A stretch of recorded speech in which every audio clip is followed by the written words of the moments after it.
I'm Jet from inthirdperson.com, personal look at video games, board games, and other nerdy pursuits. I'm your MC for tonight, and if you want to play some Tetris 99, show me some emotes in the chat. There we go. Dean's got it. I want to see you guys throw up your emotes, and I'm gonna throw out some shoutouts as well. Shoutouts to Radu for the follow, thank you. Shoutouts to Brigitte for the follow, thank you. Shoutouts to Brit Joy M, thank you so much for the follow as well. Shoutouts to Amshot.com, thank you for renewing your sub. And shoutouts to Switch to Decaf, thank you for the gifted sub to PJV. And y'all ready to play some Tetris? Hold up. Turn me up with my headphones. Here we go. 2, 3. Spinning them T's and dropping them I's. When I win these games, it ain't no surprise. Having problems in Tetris, I'll feel bad for you, son. There are 99 rankings and I'm taking number 1.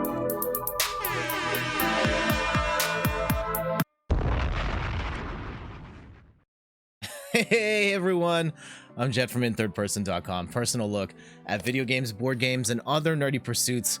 We're playing Tetris 99 on the Nintendo Switch, loving all the emote spam in the chat. Yeah, we got to get some of those ones, get the Maximuses going. Actually, I'm actually a little tight because just before, like in testing for the stream, I won. I might have burned all my karma just before starting the stream. I do have the video in case anyone was like, yeah, did you actually win? And also, why is my controller not working? This is weird. So I played with the DualShock. You guys can't see this. Let me switch the camera over. Okay, so the D-pad's working here. Great. Enter. But like, in the game, it's not working. I wonder what's happening here. Hold on. Let me get this set up first. Yeah, Dean, Ian, Randy, how you guys doing today? Let's see, maybe I have to reset the game in order to get this thing going. And also some aesthetic changes here. I'm messing around with the lights. I got floodlights for Christmas, like RGB floodlights, and they didn't work in the old setup with where they were in the room where... Yeah, this is weird. The D-pad is not registering in the game itself.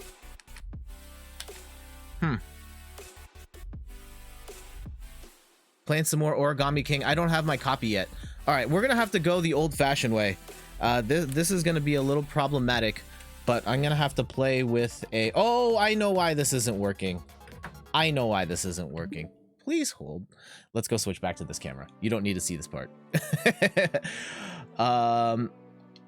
I had a copy of Origami King for 20 minutes. I pre-ordered on Amazon, and then it wasn't gonna come till Sunday, and I was like, okay, fine, that's fine, I will wait till Sunday. And then it turns out Steph and I went to Best Buy yesterday where they had Paper Mario, and I bought it, and I was like, great, I've got it. And then Steph canceled my order in the parking lot, and then Amazon emailed a few minutes later as we were leaving the plaza saying, oh, we can't cancel your order. So it was like, instead of me just like having to go to mail that second copy back to Amazon, I was just like, I'll just return this copy to Best Buy. So I returned Paper Mario. I don't have it right now. Hopefully we'll play some today. Not on stream, but I hope to get it back today. Oh, hold on. This should do the trick now. We should be able to play Tetris properly. There it is. Okay, so for everybody that wants to play Tetris, 3, 2, 1 in the chat, and when I type go, hit A at the same time as me. All right, let's get it.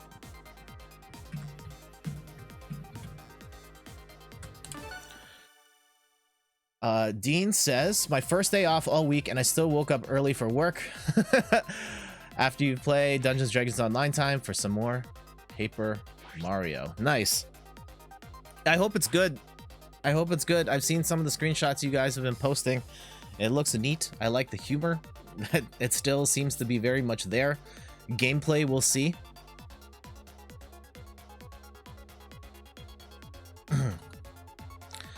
Oof. All right, I really hope I can get at least one W today. I'm still salty about the last time we played this and I didn't win, especially now that I won off stream. Yeah, I might, not that I have to like show the receipts. I think I've won enough times that I think you believe that winning in Tetris is a thing I can do. But definitely didn't work out for me that last stream. That's okay.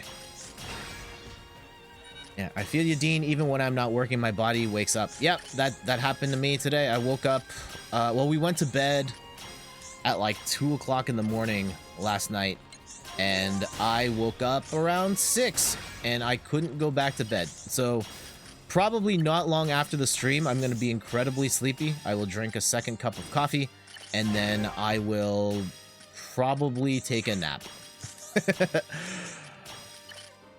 But there's some stuff I want to do with Steph today in terms of like continuing renovating the house and other life stuff that we gotta take care of as well. We still need a coffee table for this basement.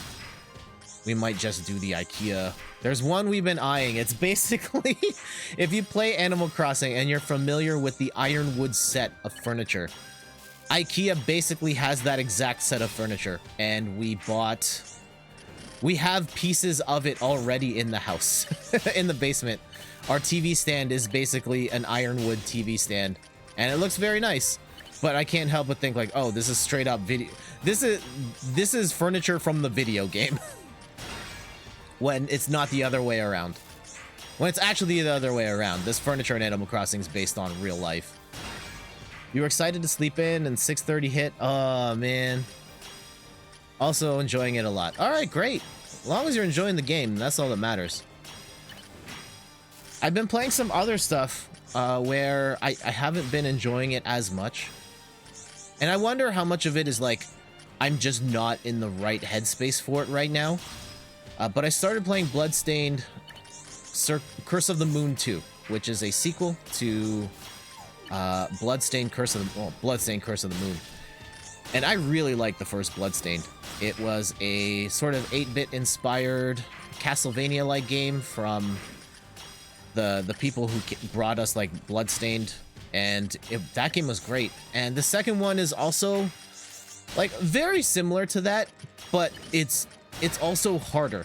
And once you get to level 5, it can get really frustrating with the deaths and how it handles death. It's never as punishing as like the old Castlevania games, but there were stretches of like an hour and a half where like I'm just not making progress and I'm not having fun anymore. And so I'm gonna go back to playing Slay the Spire instead, because that game is a lot of fun even when I lose. And I finally finished my first Slay the Spire run on Friday right after work. I just happened to, part of it was luck, part of it was me getting some really great relics, but then also kind of speccing out my deck in a very particular way that allowed me to hit very hard during big bosses, which is I think the one thing I was sorely lacking. Oh no! Uh-oh. Oh geez. Unforced error after unforced. Oh man. Oh no. I think we're toast, and I have no one to blame but myself for that. Yeah. Ugh. Bad run. Bad start. Alright. For everybody else that's still in there, GG's. Good luck. I normally don't bail out, but that we're gonna have to wait a while if you're like top 50. So let's run it back. For everyone else that's here, 3, 2, 1, go.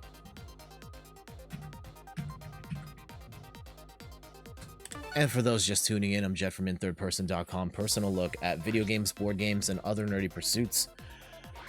You and Frosty are gonna talk me into getting the game. It's so good. I've started to play the second character, the Silence, I think they're called, and it's really that particular character doesn't have like individual cards with high damage, but it's very much a deck revolving around like drawing cards, discarding cards, and playing with lots of cards at once.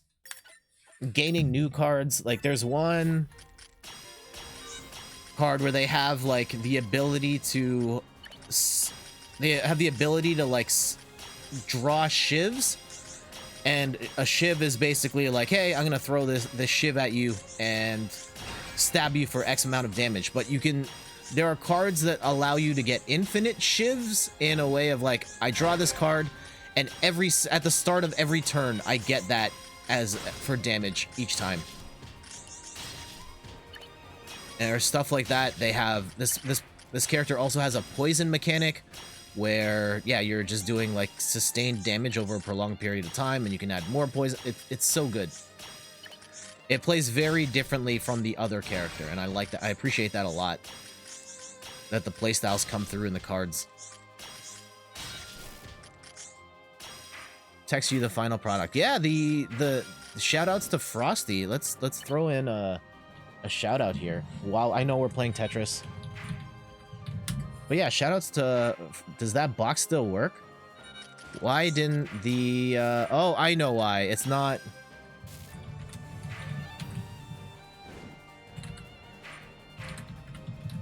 I think that's his name. Yes, there it is. Shoutouts to Frosty. He did an art stream where he drew Adventure Rules' BRB screen. And also, he won in the Great Blood Crawl yesterday. Congratulations to him for being the only person to get all 50 questions right. I will I will admit I didn't answer any of the questions, but I hope you guys all had fun watching that stream, partaking in the event. Unfortunately, I was out of the house for most of the day yesterday, so I did not get to tune in until like the very end. But yeah, I got to see... It was great to see Kim and Pete back again, and seeing them streaming and having fun. And I seen they've clearly put in some work to update the stream and how they present stuff. They got some new Leorin board tech that I noticed there as well. So I'm gonna have to go back, take some notes, see what I can steal. I'm so glad it was not just me. Yeah, I didn't do it. But I hope everyone that did had fun. I think I was one of the questions in that whole thing as well.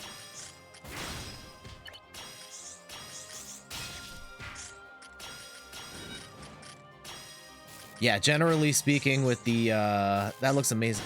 Switch.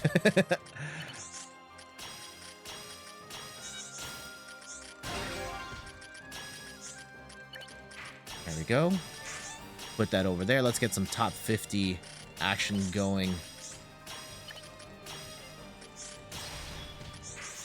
Top 50. Let's get it.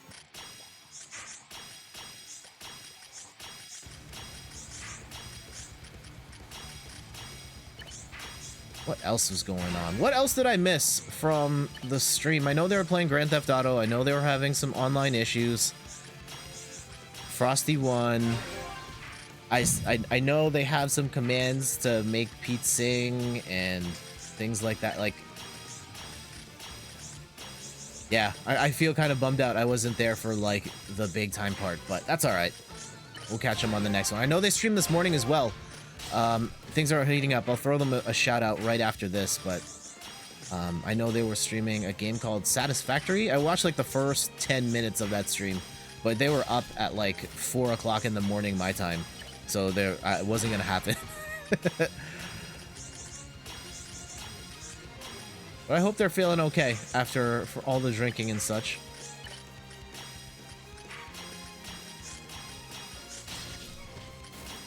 As for us, yeah, we came home later, and then later in the evening, my family and I played some Twitch Sings. Thank you to everybody that dropped by for that. I know those streams are very much not the usual.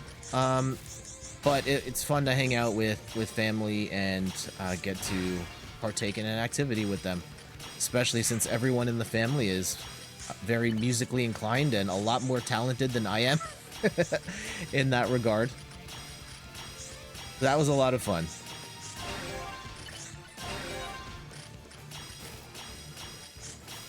Yeah, I don't know what the future is for those, but we'll probably do those again. And I probably will continue to not advertise them.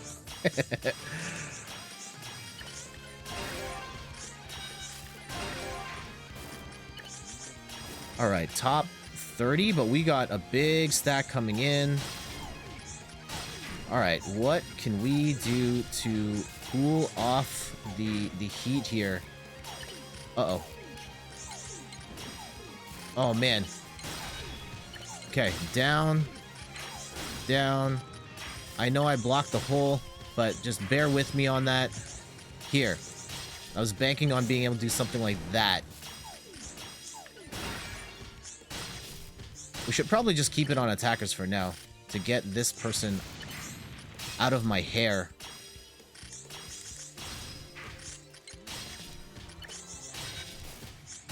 There it is. There. And just keep dropping those singles back at him.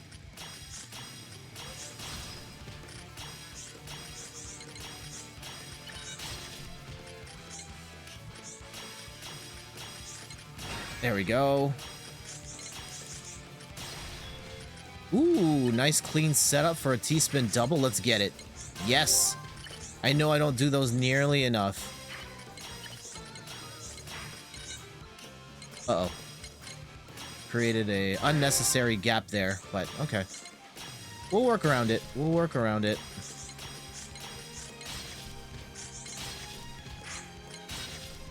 But yeah, for those playing Paper Mario, how are you enjoying it so far? I'm kind of jelly. I do want to play it soon, but I hope I hope you are having a good time.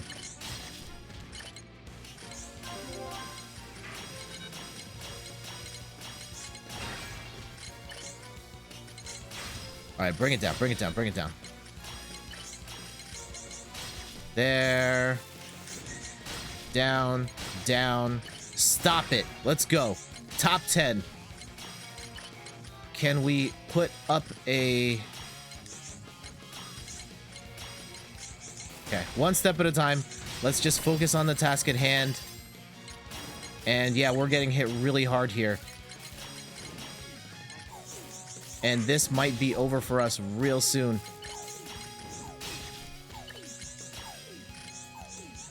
Uh-oh. Okay. All right.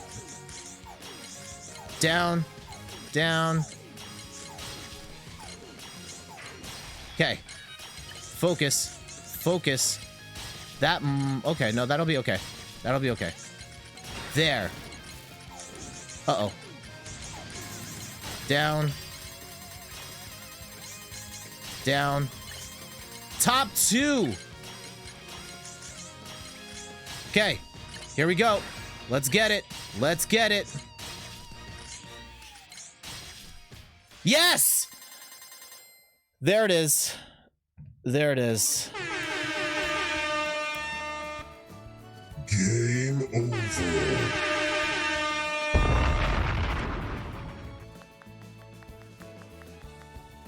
Finally. Finally. Put one up on the board. Do I even still have these graphics in this layout? Yes, yes, we... Oh my goodness. I didn't even properly Okay. We're gonna have to fix that. These were set up for 720p. And so we're gonna have to make those a little bigger. Shoutouts to Heather for designing the Maximus graphic here. And I'll have to figure out where that goes. Here, we'll put them by my head. There we go.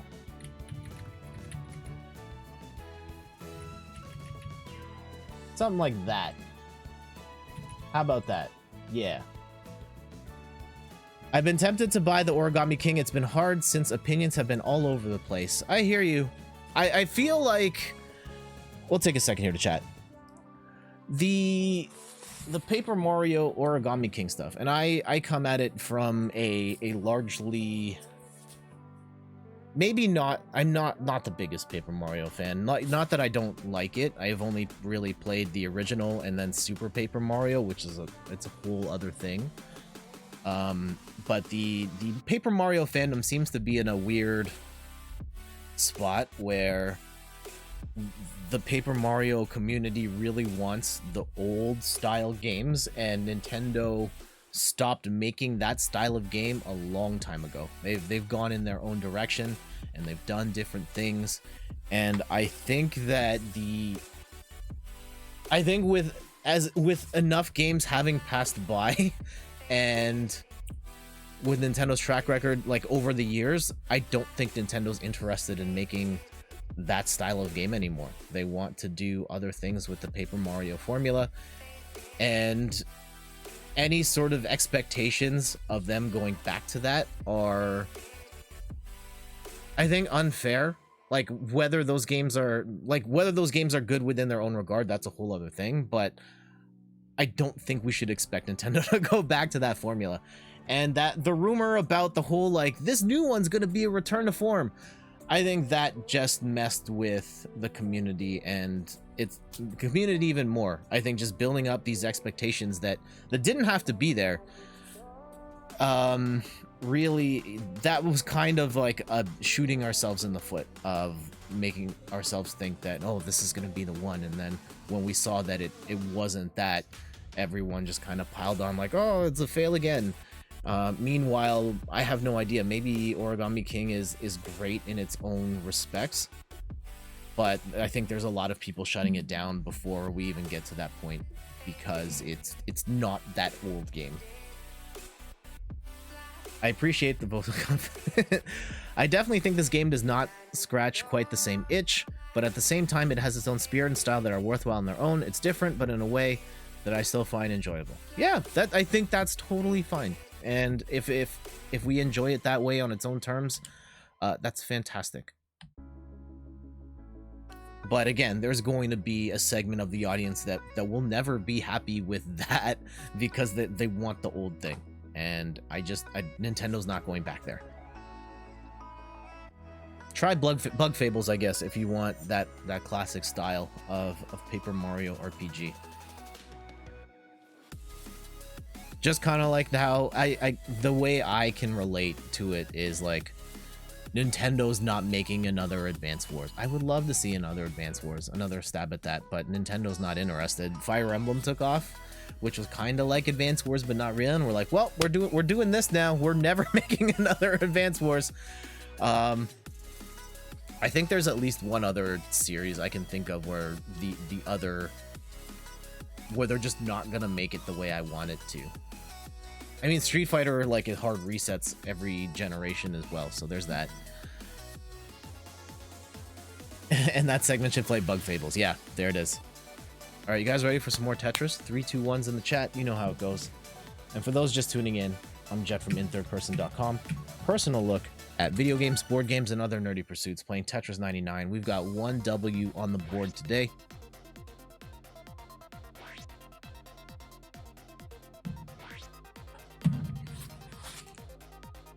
I should have that emote on the screen effect going when we win. I should set up a button to turn that on. I don't want that effect all the time. Purchase, we'll see how this goes. Congratulations, Randy. I don't want the emotes on the screen all the time effect, but I think in moments like that, it would be nice to have that on. So yeah, I'm gonna have to look into, if you don't like it, it's Ian's fault. Yeah. Just get Ian to send you the refund. Ian will pay you back. Money back guaranteed. If you're not happy with your purchase. You feel like garbage if you don't enjoy it. Yeah, I think the big thing for me is, am I able to put Slay the Spire down to play Paper Mario? Because, man, I really love Slay the Spire, and there's so much to do if you want to play it. If you want to complete everything or explore everything it has to offer, like, presumably you could just play it and aim to beat one run with a character, and that's fine. But if you want to beat it with all the characters, unlock the secret final act, and then start to play it on all the different difficulty settings it has, I think it's 20 different levels after the main level. Like, yeah, you could be there for a long time. It's trying to convince me to spend money. I will say this, if you're interested in Slay the Spire does go on sale from time to time. I picked it up when it was like 30-ish% off. So it will inevitably go on sale again. And if you're trying to save, pick it up when it goes on sale. at some point in the eShop, which it will. It will. It has before. And as with games in the eShop, they always go on sale again. It's not one of those games like a... There's certain games in the eShop that are always on sale. Some of them are sketch. It's crazy the eShop. Like, there are games in the eShop that are like 1 cent. And I get it, you're gaming the system to try and get more eyes. It's a weird strategy. And like the vast dare I say it, all of those games suck. But hey, if it sells for the publisher and then the devs and they get the money that they need to keep going as a company off selling 1 cent games, then so be it. It just seems like a weird tactic. But also at the same time, like, the market for games has gotten tougher, and particularly driven in the mobile space where the costs of games have been a constant race to the bottom. It can be hard to compete.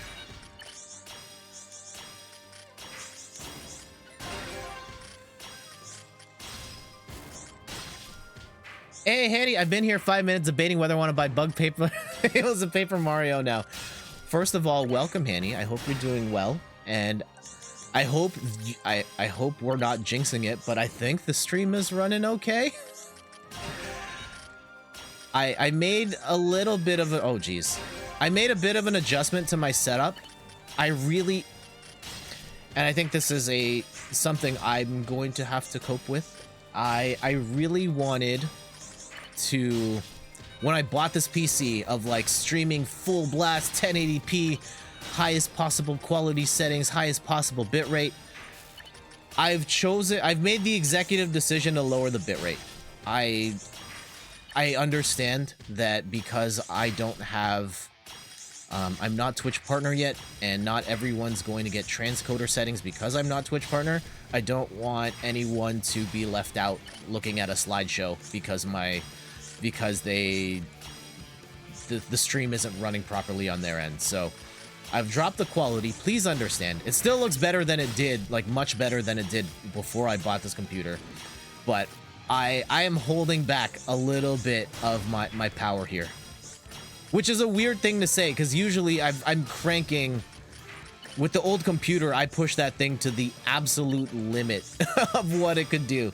And made all sorts of optimizations around what that thing could do. But for here, it's like, okay, I gotta actually hold back. And I think that is important too, where it makes sense. Like, what are your goals? Are you trying to make the ultra highest quality stream, or are you trying to get more people to watch? Because those answers aren't necessarily... Those answers are different, because the questions are different. Randy, you type 5,000 times faster.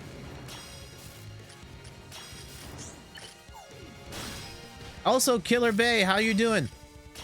Welcome.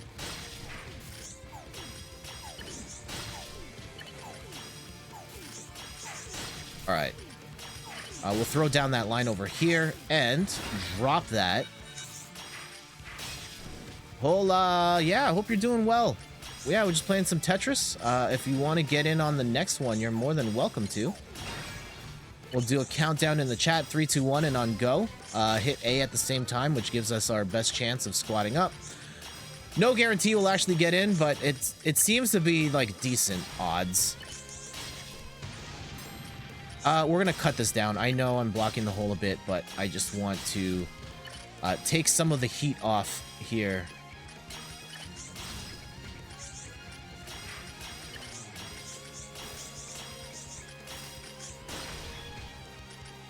Your husband might like Bug Fables. It's more like old school Paper Mario, less like the new ones. Yeah.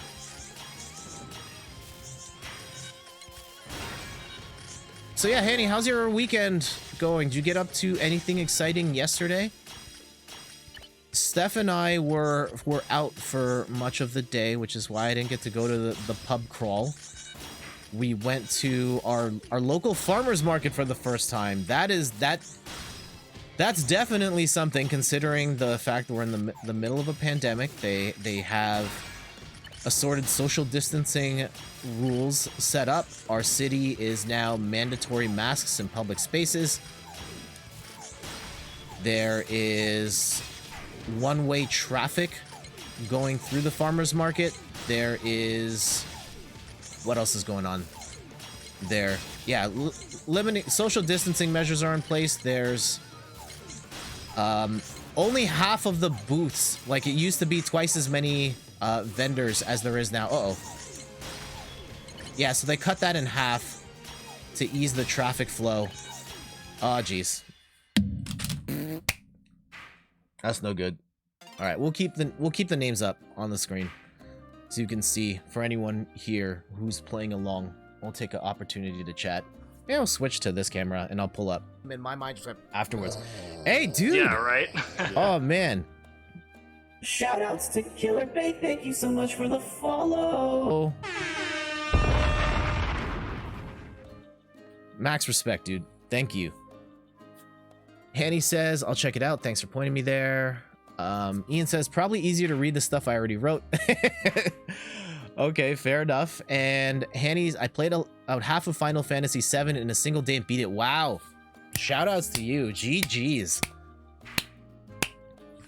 I still have to play that at some point. At some point in my life, I need to play through Final Fantasy VII just to understand what's going on there and why that game is as beloved as it is. Side note, how are you guys liking the whole light setup here? We were playing around with this the other day during the Stardew Slay the Spire stream. I've set it up a little bit. I've propped the lights up higher and put them closer to the wall. I like the idea of them changing colors, but it also changes the exposure of the camera. So there are going to be times where my face gets darker and my face gets lighter. It would work better if I just pick two colors and stick with it. The other thing I'm wrestling with here is that when I have the lights set this way, also let's switch back to this. We're almost at the end here. When the lights are set this way, I've only got one white light coming down this way, and it creates this shadow right under my chin that I'm not entirely comfortable with. So we'll have to play around with it. Or I need to get like a light just right here, just pointing at my chin. Maybe we'll do that. Any recos on some good chin lights? Enjoying it and also wanting to... GG's to whoever... Unfortunately, I cannot read the name. But GG's to that person. It's a mixture of enjoying it and also just wanting to finish it because it was a gaming bucket list item. There it is. Gaming bucket list. What's on everybody's gaming bucket list? And for those just tuning in, I'm Jeff from inthirdperson.com. Personal look at video games, board games, and other nerdy pursuits. And you guys up for some more Tetris? 3, 2, 1's in the chat on go. When you see go, hit A at the same time as me, which will give us the best chance of matching up. And good Tam, what? Hello, how are you doing today? All right, 3, 2, 1's.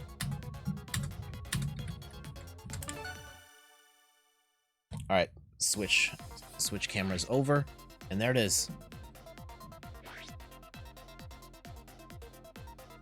Oh wow, this is taking... It's usually, I'm used to seeing it just pop up as like, here's 98 people and we're waiting for one. This is matching a little slower than I thought. Maybe it means we have a better chance of syncing up. Whatever the case is. There it is. Gaming bucket list. XCOM, I know that one's probably up my alley based on the enjoyment of tactical RPGs and Mario Rabbids specifically. That is... Man, I have a very strong affinity for XCOM. I like that game a lot. The moment-to-moment managing soldiers on the board and moving them around, it's a lot of fun. I think the part that trips people up is the stuff that happens when you're not in the mission. That can be... It's actually like super important to your success of the game. And it's very easy to mess that up to the point where you just cannot beat the game anymore. So that's something to keep in mind. Unfortunately, there's some guides you can watch. You can, of course, just experiment with it as well and be ready with the nuke just in case. Do I play any other modern Tetris clients? Like, I don't play... I know there's, like... I don't even know how you pronounce it. Tetrio? Tetra.io. And stuff like that. Primarily, I just play Tetris 99 at this point. I would love to play I know there's Puyo out there, and there's a bunch on PC.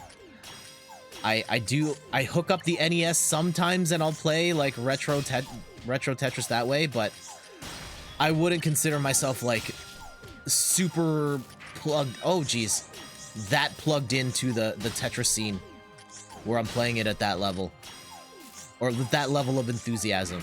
But I do love Tetris. It's arguably my favorite game of all time.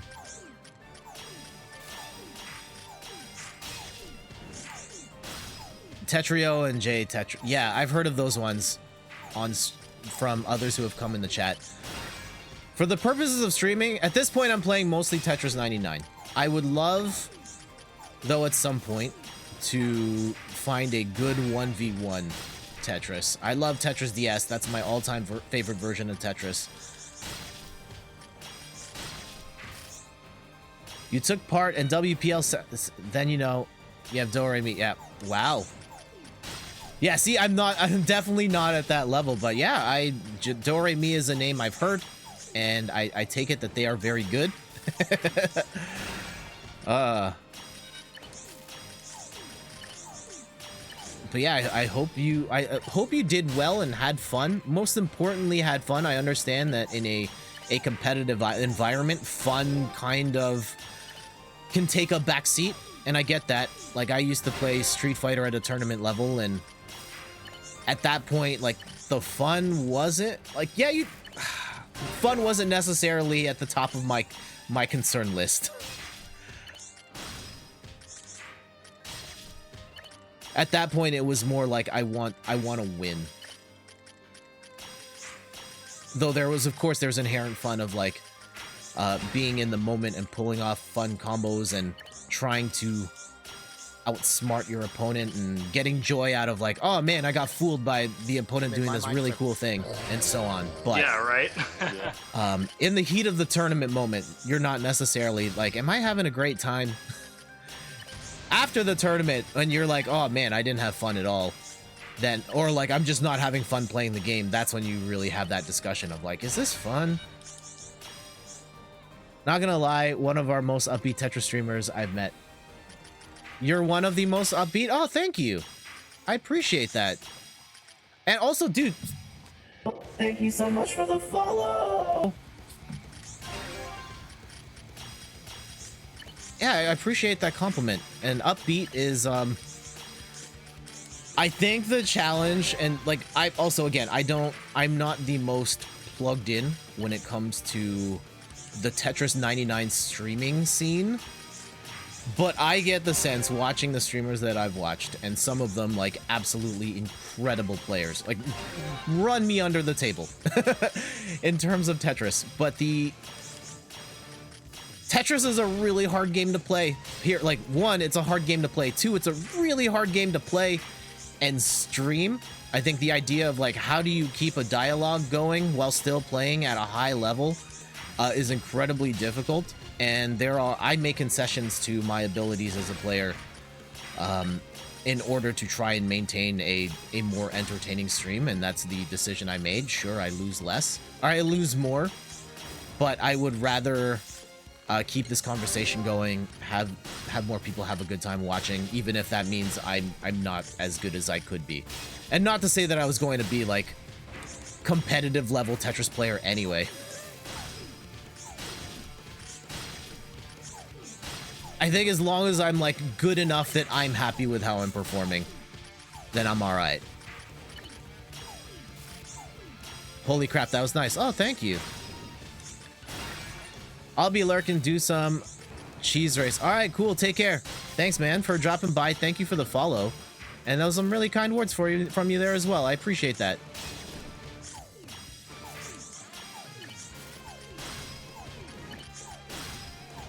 Drop, drop, drop. Down. Yeah, it's top 20. We're getting attacked on multiple fronts here. Hopefully we can shake at least a couple of them off. Yikes, that didn't... I was kind of hoping to burn the eyepiece there just to shorten the junk block queue, and that didn't really lead to anything of value. Alright, there we go.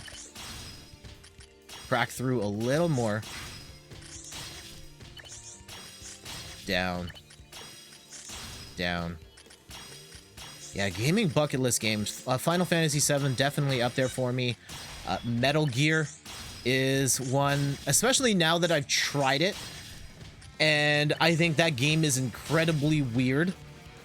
But at the same time, I can see why people find it so interesting. Also, oh man, I have gotten some comments there on my YouTube channel, youtube.com/inthirdperson, on that Metal Gear video, and not the nicest comments. Some of the most like incendiary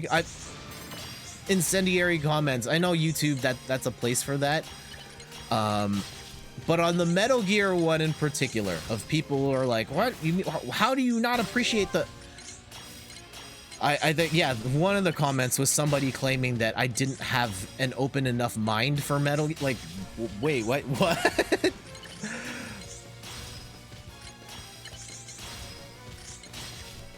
I don't know, it's interesting. But I'm still willing to try, even if some people were not the kindest to me there. Oh man, the other thing. YouTube that is a whole other realm. The YouTube channel is something that I still want to continue working on. I know I put out a bunch of videos earlier in the year and I've since stopped. In my head, the big project I want to do content wise is get that channel going again, the YouTube content going. Because I did see some success. Like, looking back now, I think at the time it was hard to see, but in retrospect, like, I made good like, the biggest thing was, like, one, I did it. The biggest hurdle was, like, oh, I don't know, I don't have the right equipment, I don't know what to make videos about. And I just completely psyched myself out of making video content for years. And going through that stretch, the biggest thing was, like, oh, I did it. I can do this. And some of the videos got decent views. Like, in retrospect, like, at least one of them cracked over 1,000, which is amazing. Amazing for me. And once you get there once, I think you can do it again. And I'm pretty sure I can get there again. I have made multiple videos that have hit the, top 5. Like, the 1,000+ view range. And I hope to do it again. I think the big things, now that we've got the new computer, we've got the lights, and I need to stop psyching myself out. I want to figure out how to animate images, like to do like slow pans and do stuff. I've been trying to do my own animations for channel points. I'm not going to spoil what the effect is. It's a little thing. I'm using that as practice. That's one thing. And yeah, getting a little more slick with the editing, learning the new software that I just downloaded, DaVinci Resolve, which I've heard is one of the best programs out there, best free software for video editing. Get a little bit more of a handle on that. But the big thing is I want to figure out what type of content I want to make on YouTube. I think that me sitting here, big brain pontificating about very specific stuff in the game industry, while it's interesting and I have fun and it's like more of a direct translation of what I do on the blog, I don't think it's gonna work for YouTube. And I need to find what is that thing that works, that is fulfilling for me to make, but also gets more views. And not to say the views are everything, but I want more views. And I'm honest with myself about that. And congratulations to Durham for winning the game. GG's. All right, let's queue up another game. I'm Jet from inthirdperson.com. Personal look at video games, board games, and other nerdy pursuits. 3, 2, 1's in the chat, and on go. Press A.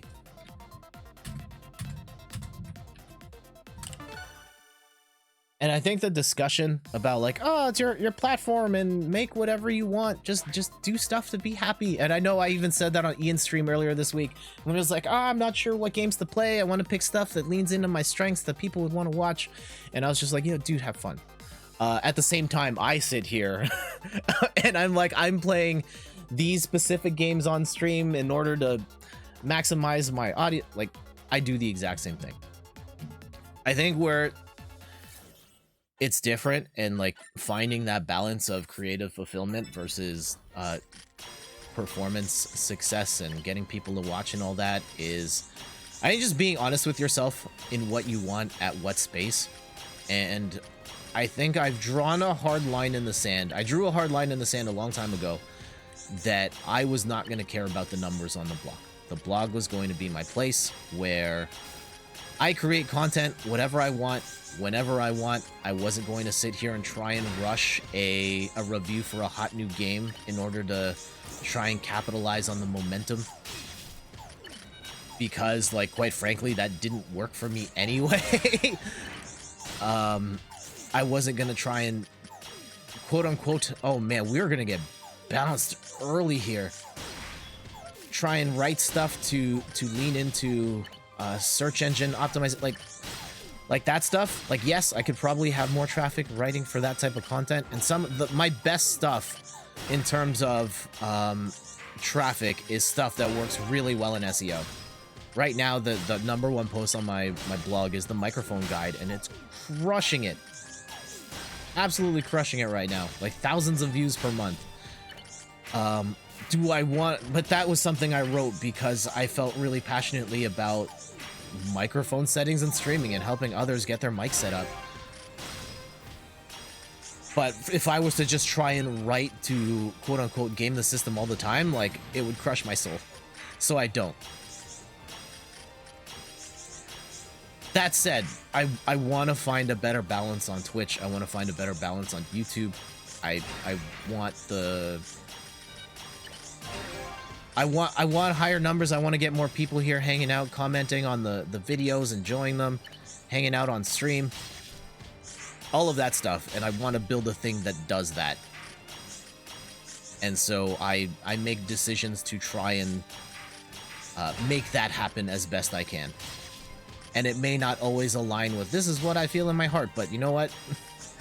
This is what works, and getting the end result makes me happy too. But yeah, it's just a matter of finding out what makes you happy. Hanny, I have a random article that did really well because the title says, I hate Skelgy Sirens, and apparently everyone types that into Google. See, there it is. But then to try and build an entire website on that, like, that's hard. The weirdest and like the biggest year of this blog, or of the blog, was I think it was 2012. And I bought a car in 2011. It's the car I still drive now, is a Hyundai Elantra. And the year that car came out, they had redesigned the car, and so that it looked great, a lot better than the old design, and it became a best-selling car in North America. I happened to write about my car, and that post blew up. Like, one of my, I think to this day it's still in my top 10 most viewed posts of all time. Like, tens of thousands of views on this post about my car, like, led traffic to the best year ever on my site. And it had nothing to do with what I do on the blog. Like, it just happened to trend really well because a lot of people were looking for information on that car, and I happened to be one of the first people to write about it. So there it is. And yeah, that experience definitely shaped sort of my worldview on how I approach blogging, and whether I was gonna go down that rabbit hole of trying to write for Google. Which I think for a writer, if you're really... I don't know if this is the best advice in the world, so take this with a grain of salt.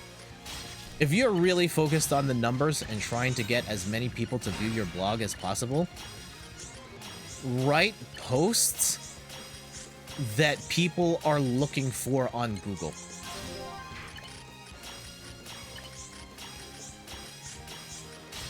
And write posts that people are looking for on Google that other people haven't really answered yet. And that's where you get the views.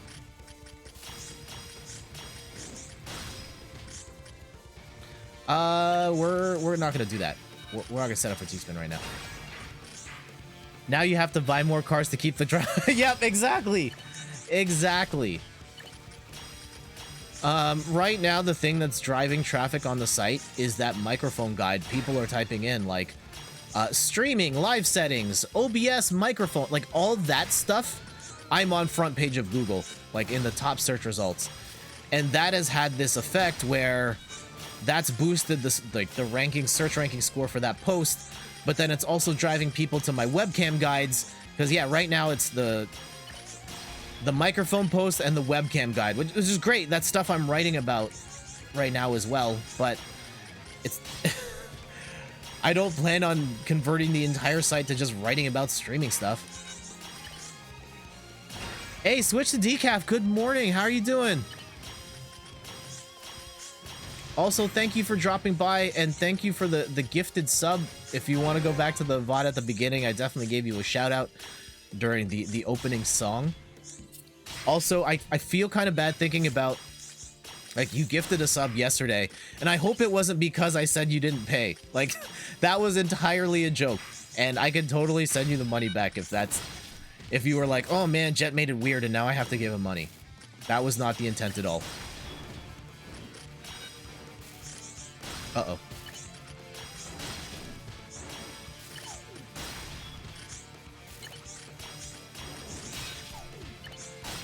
Alright, top 20 hype. Let's go. Try and get another win on the board. LOM. Okay, you gifted because you wanted to. Awesome. Well, I appreciate the support, Switch to Decaf, and I hope you enjoyed the show. I'm still tight that I sang Boulevard of Broken Dreams at, like, a step down.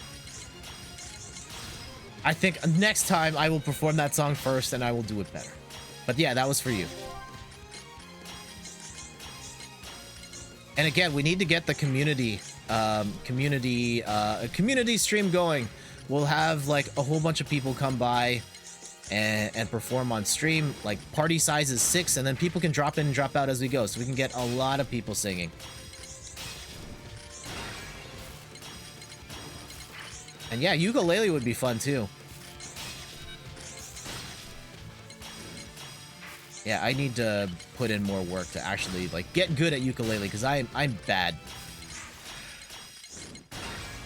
I think of the instruments that I play, the one that I'm best at is drums, but I don't have a drum set here. I can't have a drum set here. Even if we had the space, the noise considerations around other people who live in this house and my neighbors that are attached to this wall over here would not appreciate it.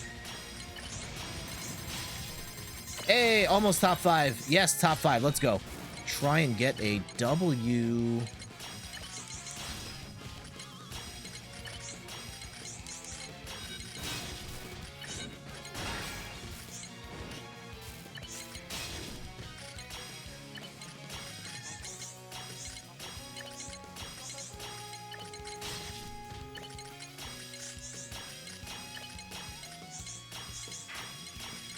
All right, here we go.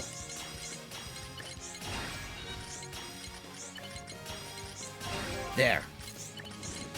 All right, sorry, I'm getting a little quiet here. I'm trying to maintain... Yeah, because life comes at you fast once you get to this stage of the game. And I'm just trying to keep... Oh, no! As I said, life comes at you fast, and we might be toast. If we get hit big... Here, we're done. Okay, down. Okay, I think we've largely fixed that issue, but oh no, man, what am I doing? Okay, down, down. Yes, this is all part of the master plan, just to get a whole bunch of singles in, right? Down, down. Wow, no one's dropped from the top 5 after all this. Everyone hanging in there. Whew. Down.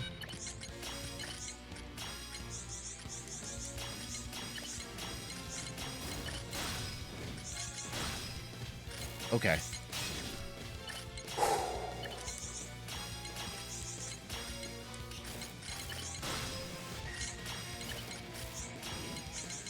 Uh-oh. Oh, no. Roll up. There it is. Okay. Okay. Bring it. Top 4. Top 3. All right. Let's go. Oh, all clear. Yes! That was a pretty big time to hit one of those, though I don't know. Top 2. Let's go. I just need to hold on a little longer. I can see they are firing. Oh, no. Oh, no. I hope that's not the thing that does us in, because that was a really silly error on my part. All right. We'll throw that down there. This over here. Yes! There it is. There it is. Game over.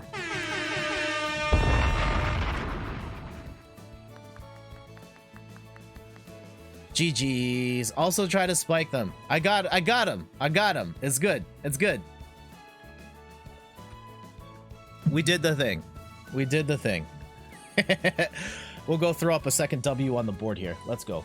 Let me delete this scene. Let me just clear out some stuff here real quick. Some administrative work here behind the scenes. I have to delete some OBS sources for the old Maximuses, because they're not the right size or position anymore. So duplicate Maximus 2. There should be 2 of these now, and there. Yes. All right, 2 wins.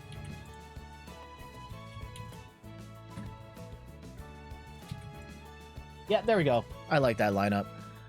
3 stars. Well played. Thank you. GG's, everybody. And for those tuning in, I'm Jet from inthirdperson.com. Personal look at video games, board games, and other nerdy pursuits. I'm going to keep playing some more Tetris 99. If you want to join in, 3, 2, 1 in the chat, and on go, hit A at the same time as me. Hanny says, meanwhile, I go into panic mode if there's more than 5 lines of blocks on my Tetris board. It takes... Just realized how far behind. Oh, man. I am the way I am at Tetris mostly because I've been playing this game and variations of this game for almost my entire life. I started playing Tetris when I was like 6 years old, and I haven't really stopped. Like, I don't necessarily play and watch guides and do all of that type of stuff, but I remember cutting my teeth on the Game Boy version and just trying to figure out how to get out of, like, very specific situations, and I've just been playing ever since. So I have a lot of practice, and that really is all it comes down to. And I could be a lot better if I really focused my efforts on trying to learn optimal strategies for wides and the tube in the middle and all that stuff, but I think I'm all right. I'm okay with where I'm at now. If Nintendo announced that they were doing like a touring tournament series and they had that, then maybe I would be a little more invested in trying to get like top tier play. But 4 whiting is really cheap by him. Oh, I mean that is a decent. If it's in the game, it's in the game, and that is something I would like to learn at some point. And if it's really cheap and busted, that is something for the Tetris company to figure out if that's something they want to fix. All right, here we go. 3, 2, 1s.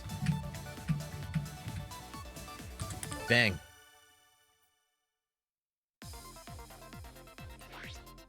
I think the general strategy I would recommend is to try and keep your stack with as few... with at least with the gap between the highest block and the lowest block as 1 space. And the reason you want to do that is to try and make sure that no matter what the block is coming next, you will have a clean space for it. That is the general thing I go for. And I don't necessarily go for like the deeper strategies of like, I will try and go for T-spins here and there and things like that, but generally speaking, just try and minimize the amount of gaps like this. Right? There's only 3 pieces that can fit in that gap, and I try and avoid those as best I can. And now here, there's only 1 piece that can fit. So avoid doing stuff like that as best you can. And then from there, just knowing when you have, like, certain points you're going to have to create gaps. Is there a way you can create a gap that's going to be less bad for you in the long run? If it's a gap that you've made, is it something that you can clear right away? Or sometimes you want to make the gap in order to create, like, single lines and so on. But there are way better resources for Tetris strats than me out there.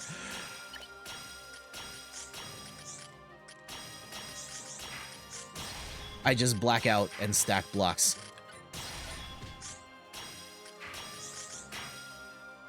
Yeah, so Gutama, what's your Tetris story? How did you get into playing Tetris? I started... The very first version of Tetris I played was on DOS. My mom works. My mom took me to work on Saturdays sometimes when she had extra stuff to do, and she would sit me in front of a computer and was like, "Here, play this." And one of the computers had Tetris on it, and that's how I started learning how to play Tetris. From there is the NES version, the Game Boy version, yikes, and many versions of Tetris after that. With my favorite being Tetris DS.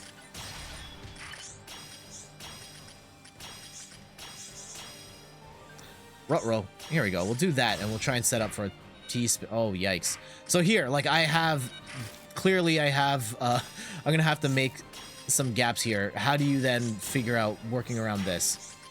Alright, I'm gonna have to burn the... Yikes, this stack is terrible. Alright, so now how do I work off of this?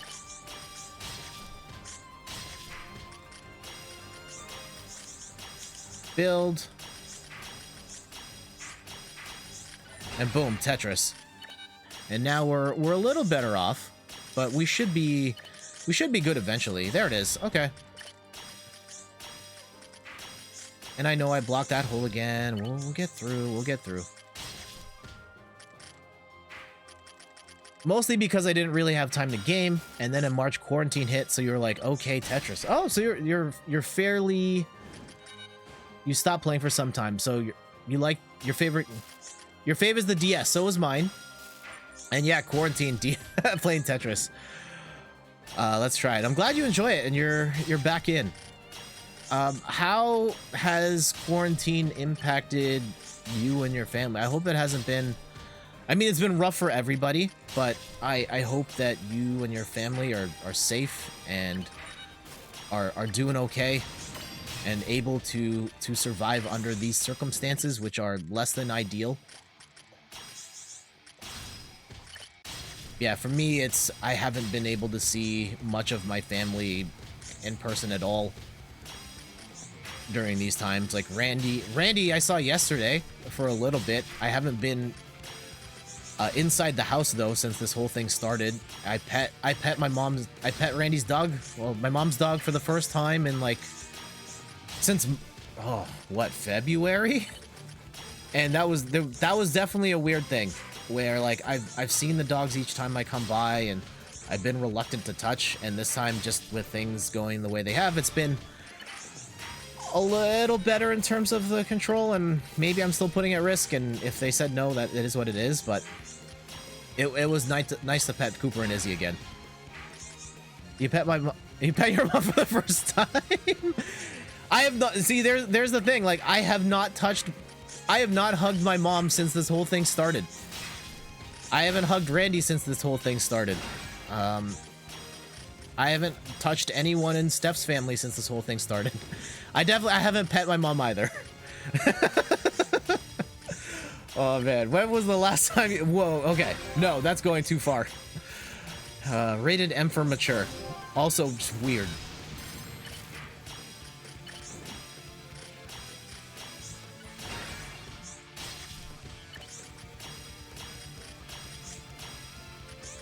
It hasn't been too bad, thanks for the prayers. Yeah. I'm working from home now. I used to work in the city, but taking the train is essentially a non-starter for me. Like, even once things start to open up again, I am not comfortable with my main method of transportation to get to the office, because there are lots of other people that are going to ride that train.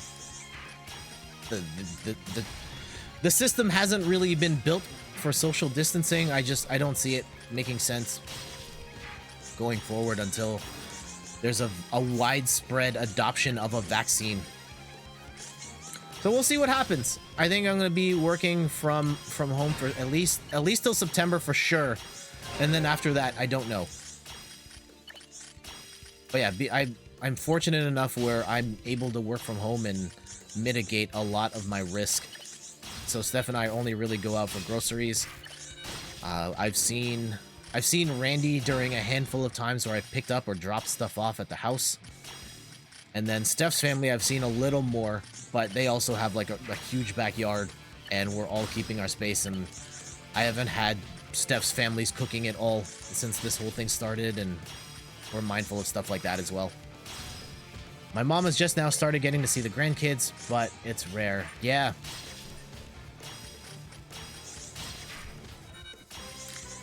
Most of our province just hit phase 3, which is a point where gatherings are allowed to be up to 100 people. Restaurants are now allowed to open and serve people inside with social distancing measures in place. Pretty much like at this point, it's no buffets, no concerts, and no live sporting events or live events. So yeah, conventions are still off the table right now. Oh, why didn't that spin? Oh well.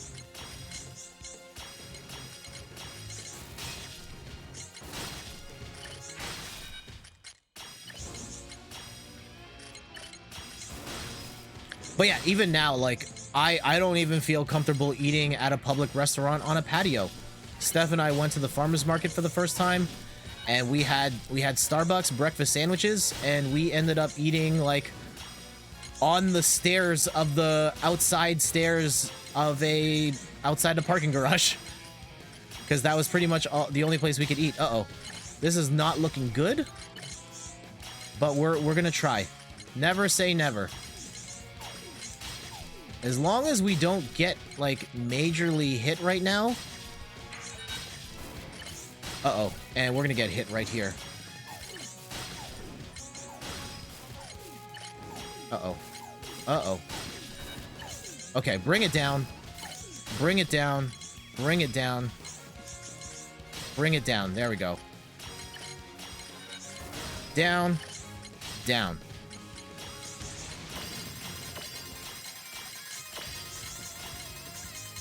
Uh-oh. Okay, throw that there. Yes. Oh, no. All right.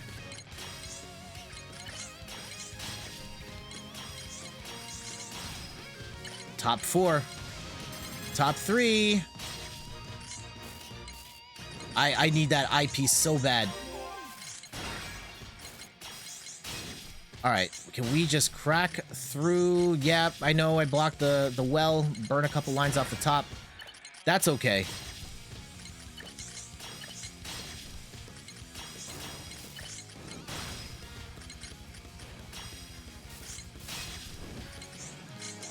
Okay.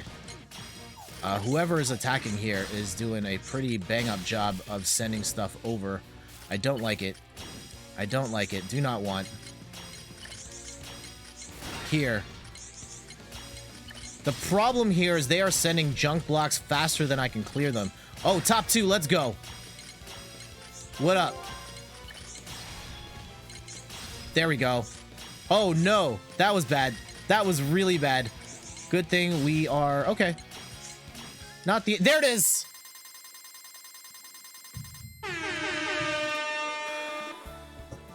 Game over.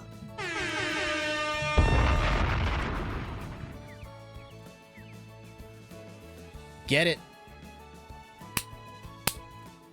GG's. GG's. See some air horns in the chat. Yeah, throw a couple more of those. Throw a bomb in there, too. Yes! That's what I'm talking about. Dubs. Alright, let's go make another one of these graphics here.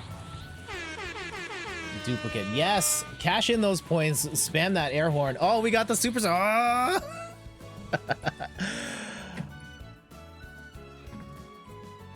More effects coming. Always more effects coming.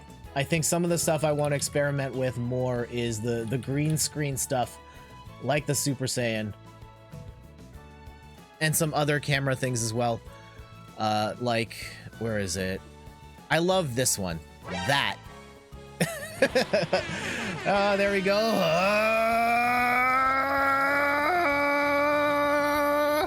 I need to trigger like a voice effect to sound more like, I don't know, add some like reverb or something there to sound more like Goku. Or I should just like have my own, like record myself screaming that. All right, for those just tuning in, I'm Jet from inthirdperson.com, personal look at video games, board games, and other nerdy pursuits. And yeah, we're playing some Tetris 99. We got 3 dubs. Let's go get some more. 3, 2, 1s in the chat. Also, the over 9,000 works. It works in every single view. It is a pain in the butt to make work in every single view, but it works. All the different camera angles works. And that was a pain, but if you're looking to do stuff like, look at this. Hold on. I'm just flexing here. See, it still works. If you want to then cash in the dramatic zoom, that works too. It breaks the effect, but yeah, it still goes. All right, 3, 2, 1 in the chat, and on go, hit A. Oh, hold up. Actually, wait. This is important. Time out. We gotta wipe the game out of here. Wipe the game out of here. All right. World exclusive. Oh, I need the like in third person world exclusive. I got something. This is hot off the presses, limited edition. Got some cookies. We got some cookies. I don't know if these are a Canadian specific thing. You're gonna have to let me know. We got some Chips Ahoy with Sour Patch Kids inside. Yes, this sounds absolutely disgusting, but I had to pick this up for science. So we're gonna try this out right now. All right, here we go. Where is the... Oh, this doesn't even have the... Oh yeah, it does. It has the thing. Oh, everybody with the ill nose. No, thank you. All right, Steph said that too, but we're gonna try it because this is... Oh man, it smells... I was not ready for that smell. That absolutely smells like Sour Patch Kids in the cookie. So here we go. There's what it looks like. You can see the bits of the Sour Patch Kids inside. And someone clip his reaction. Here we go. All right. Here we go. I'll bite the side with the most Sour Patch Kids in it. Does this even have chocolate chip? I don't think it has chocolate chips. I think it is a Chips Ahoy cookie with just Sour Patch Kids in there. Let's go.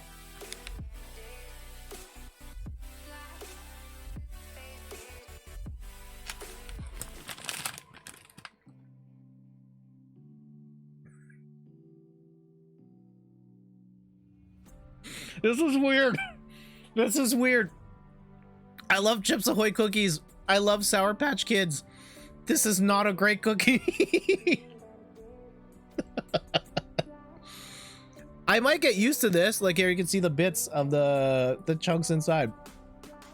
I might be able to get used to this. I don't think I would go out of my way for these though.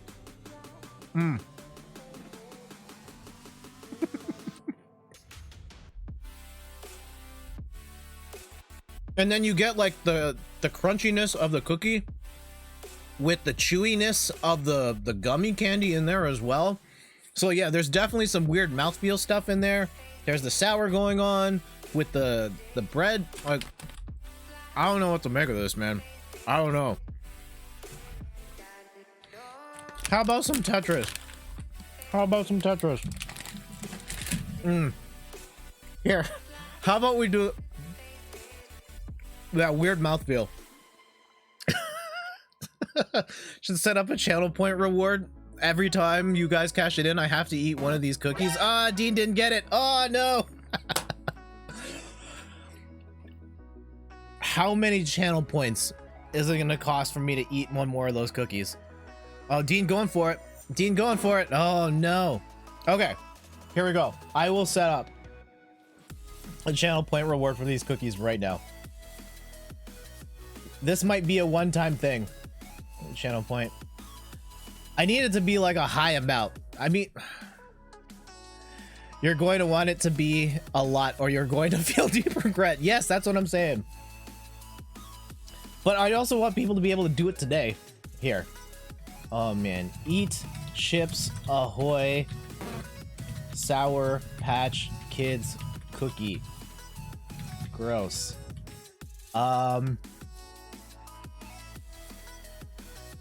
Switch decaf. I don't know if you got it. I'm sorry, I didn't see. 500? Okay. There are some people here who are sitting on thousands of points. Let's go 600. 600. Okay. 600 points. I will eat a cookie. Oh man, I'm going to feel deep regret. There it is. All right, it's currently set at 600.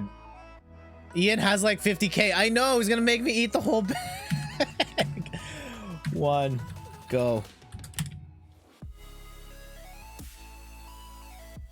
Time to kill Jen. Oh my god. Can we just do like a bite? I'll take a bite for 600. Like a big bite. Oh my god. You plan on eating the entire... I don't want to eat the whole package. Here, maybe it's a bite. I'll need to change the wording. If I'm gonna do... Here we go. Bite, Chips Ahoy, Sour Patch Cookie. I'll make it a tangible bite. Regretting this. The terms of the deal. They are now... 60-ish. There. I could do 60... You're gonna spam all of your points right now and make me eat these cookies? Oh man. Also, we might get bounced out of this. Oh, switch to decaf. Already going in. All right. I will have one on standby. Who goes to the sun? There. Oh god. No. No. I regret this already. Oh, that's so weird. How could two things I love so much betray me so bad?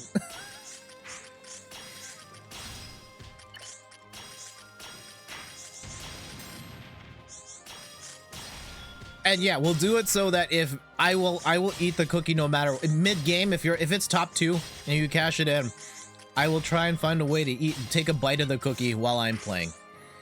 I love crab legs and dark chocolate. Doesn't mean I want them together. This is fair. I've had chocolate sauce on chicken wings before. It's not bad. At Wild Wings here, they serve a flavor of chicken wings that is like barbecue sauce with chocolate sauce drizzle. And it's okay. You mostly don't taste the chocolate though.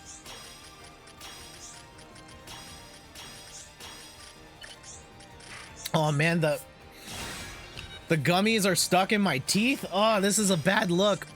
I can't. You're gonna zoom in the camera and everything, and then you're gonna see the gummy stuck in my teeth. Oh, what have I done? I should just shut off the camera while I try to clear this out.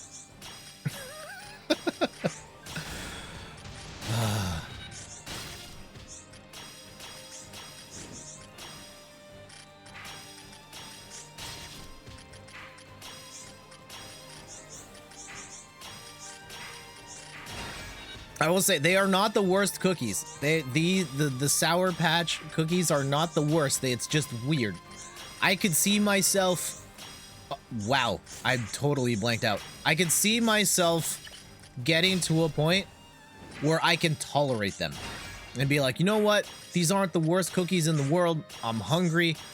They're here. I'll just eat one. But for me to be like, yeah, I'm gonna like scarf these. No, absolutely not.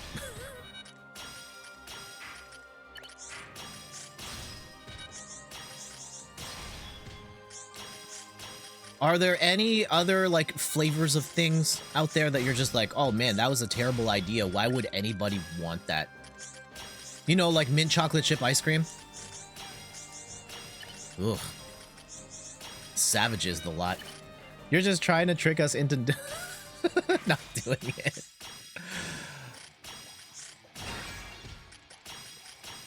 Oh no.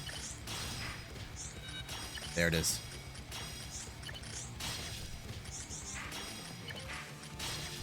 Our record for Tetris 99 wins on stream is 5. We've still got lots of time. In the grand scheme of things, we're doing pretty good. Let's see if we can get a couple more. Set a new record. I still have... Take it back.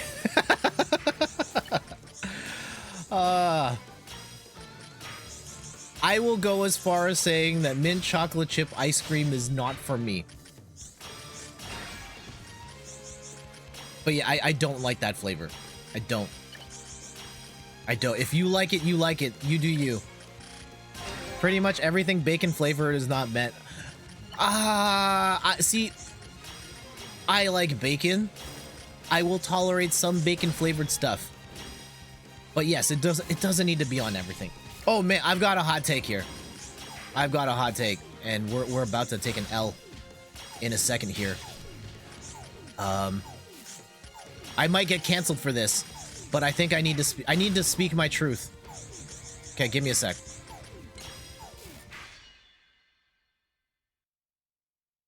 You like bacon flavored chips, but that's about it. That's fair. That's fair. Here we go. I need to be upfront with you guys. I need to be honest, and if I get canceled for this, so be it.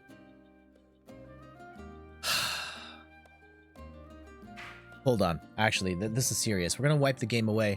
I'm gonna mute the music as well. I need you guys to hear this. I need you guys to hear the full effect of my words here. I like bacon, but I think bacon is overrated. I think that, like, it tastes good, but for the precedent, like the level, the pedestal that it is on, where people think like, oh, we need bacon flavored everything and we need to put bacon on everything and just pile on bacon on bacon on bacon. Like, I don't think bacon's that good. It's good, but like, really? Like, is it really worthy of that top tier praise of other foods? Like, personally, if it's a breakfast sandwich and you give me a bacon version and a sausage version, I'm taking the sausage every single time. Every time.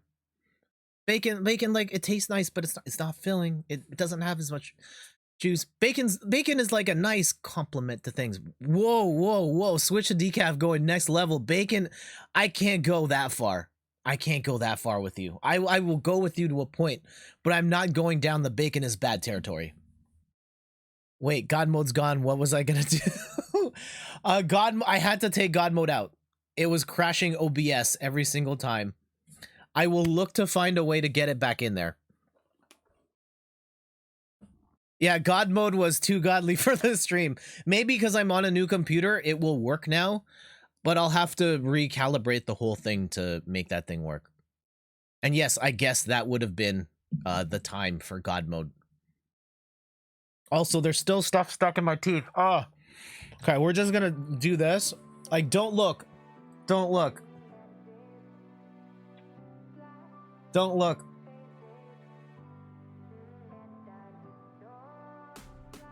All right. Oh no, there's more. Don't look. I said don't look. Stop it. I'm trying to get the gummies out of my teeth. All right, you guys ready? Hold on. No, stop it. Stop it. No, wrong camera. Oh God, not the zoom one. Okay, I'm turning away. It's like stuck at the front of my mouth and I cannot swallow it. I think that's it. I think that's it. Oh,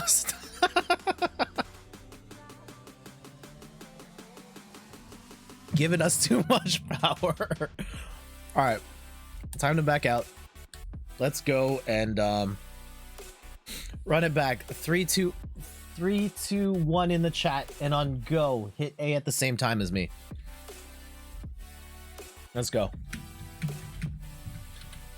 And for those just tuning in, I'm Jet from inthirdperson.com. Personal look at video games, board games, and other nerdy pursuits. We're playing Tetris 99 on the Nintendo Switch. Shout outs to everybody here. Let's do a round of shout outs here. Shout out Adventure Rules, who was streaming.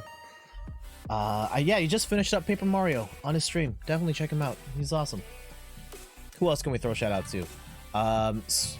Shout out Switch Decaf, who's been streaming The Last of Us, and we need to get you back on here to play some Overwatch as well. We'll continue shout outs in a bit. Right now, Tetris time. Oh my goodness, there's still stuff stuck to my teeth. This is the worst part. This is the worst part of these cookies. Like, the taste I could probably like deal with, but the fact that the gummies are still stuck in my teeth, like, I was not anticipating that part of it. Soon, please. Yeah, I'm aiming to do Overwatch this upcoming Sunday. I know we lost an Overwatch stream because my internet died. But yeah, Sunday is the goal, and it'll be the PS4 version. So if you, Des, if you want to come on, Randy, if you want to like just play, you don't even have to be on stream. We'll just play some Overwatch together. That'd be great. Oh, Hanny's got to go. Take care. Thanks for dropping by, Hanny. See ya.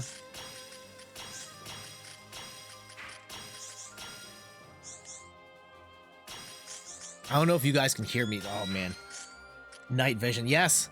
Get me in focus. If you guys have any other ideas for channel point effects, let me know. I've gotten the over 9,000 one was actually inspired by Galilee. He was like, hey, you should turn Super Saiyan. I was like, I got you, fam. And there, I did it.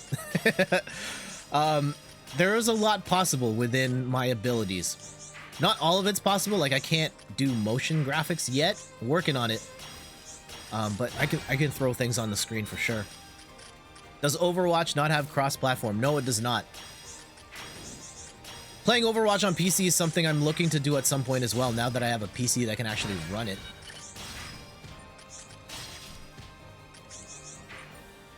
Yeah, a lot. Yeah, not a lot of games have the cross-platform play just yet. I think going into the next generation, that will become more of a standard, but cross-platform's a pretty new phenomenon. And I'm glad that publishers of platforms eventually got there. They have been dragging their feet about it for a long time. And it pretty much took Fortnite being like, oops, we accidentally turned on the switch that lets cross-platform play happen to prove that it's possible. Meanwhile, Sony and Microsoft are like, technically impossible, can't be done, ever, ever, ever. Really, they're just protecting their ecosystems, trying to get all that money for themselves. And of course, like, some of it is technical. Like, in recent years, the technical infrastructures for these platforms have become streamlined, and it's less about proprietary hardware and just more the specs that you have in the box. But yeah, it's more possible now than it's ever been. Oh shoot. There. Okay.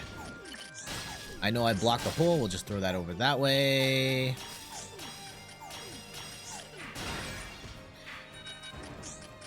Jet doesn't leave for PC.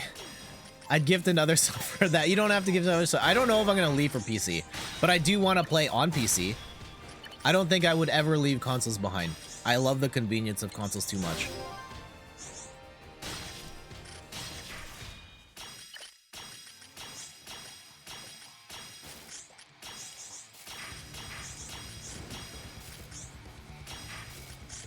New channel point reward. Jet eats a Sour Patch cookie topped with mint chocolate ice cream. No! No! That would be like 1 billion points. I'll tell you, one of the other ideas I have, channel point rewards. I want to do a thing where one of the picture frames is a green screen. It'll just be like a plain green image there. And with channel points, I would want you to like be able to randomly change the picture on there. It would be awesome if you could pick the picture yourself. But I don't think I don't know what the infrastructure for that would even be. I know, like, I've also talked with Steph of like, what if for X number of points, I physically print whatever picture you want and I put it on the wall for a while. But I think we could do something where it's a green screen and we cycle through pictures, or like it's a random picture each time. Poke Flute, did you get it? I didn't see it. I'm sure chat will freak out if you did. Again, 1 in 50 odds that it's a shiny Snorlax, and if you get one, you'll be entered into the shiny club, of which we have, I can't remember how many members we have. I know Ian got it twice. It's a pic of the cookie. Oh, gross. No, thank you. Ew, no.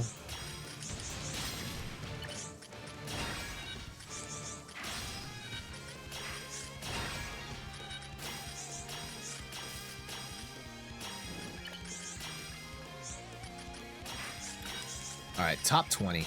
Let's get it. Uh-oh. That's a big one. There. Okay. That clears that, but we are getting slammed right now. Whoever this is needs to chill out. Oh, hold on. Oh, man, I spaced out. There's someone I want to target in particular, and I haven't been able to do it. Okay, there. There. There. Oh, we're gonna get hit real bad here.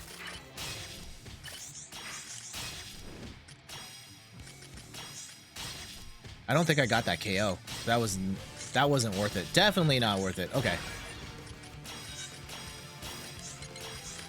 Down and at him.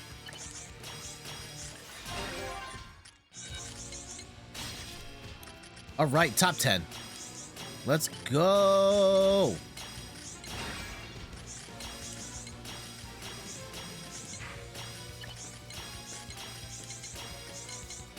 Side note, just out of curiosity, I'm not sure if anyone in the chat knows. Is Mixer still alive? I know they're shutting it down. Is today the day? Or like one of these days is the day, like real soon. I know they were pulling the plug. I wonder if this is like today is it, or if it already passed and we're dead. This is what day is 19th? I think it ends this week. It's the 20-somethingth. RIP Mixer, you will be missed. Shout out to Mr. Blue Sky for being my one follower on Mixer. I appreciate that, bro. We'll round this out. I'm gonna need to take a quick bio break. I'll be back very quick. But in the meantime, please behave. I'll leave. I think I'll leave it on the room screen, and you can mess around with assorted effects if you want. You were so chill about dying, I would have started crying halfway through. It's easier to deal with when you have lost thousands of times in Tetris.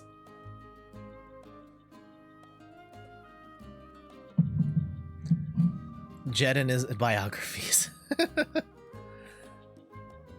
Yeah. I think at a certain point the losses just don't they don't mean anything anymore. Oh man, my cold dark heart when it comes to Tetris. Who hurt you, Jet? Who hurt you? Biographies. All right. I'm gonna leave it. You never lose. Maybe we'll go to a proper BRB screen. We'll go to the BRB. All right. 1 sec. Please hold.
I just realized I should totally have the emote thing going all the time.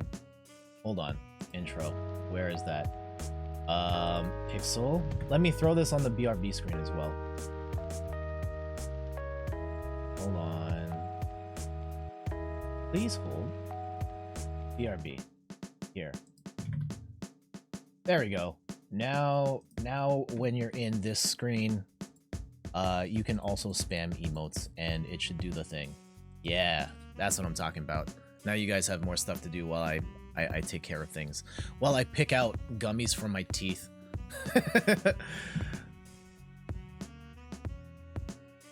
So yeah, it's there for next time. Going forward, yes.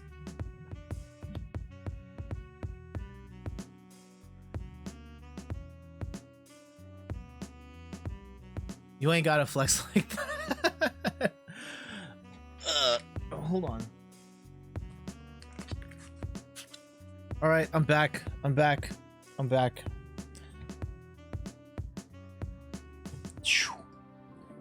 Pick the gummies out so we can make you eat more. The gummies are out. I mean, no, they're still there. I can't eat any more because the gummies are still stuck in my teeth.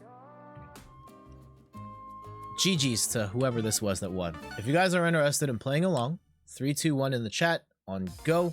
Hit A at the same time as me. Let's get it.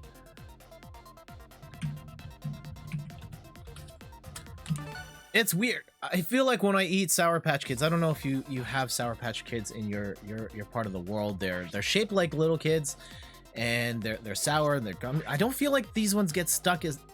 I feel like regular Sour Patch Kids don't get stuck in my teeth as much. They definitely do get stuck in your teeth, but that was really bad just from that one bite of that cookie. And for those just tuning in, I'm Jeff from InThirdPerson.com, personal look at video games, board games, and other nerdy pursuits, playing some Tetris 99 on the Nintendo Switch. They're shaped like little kids. I know, it's weird. I'm guessing, do you have Sour... I never realized how weird that was until you said it. Yeah, I know. You're just eating the kids.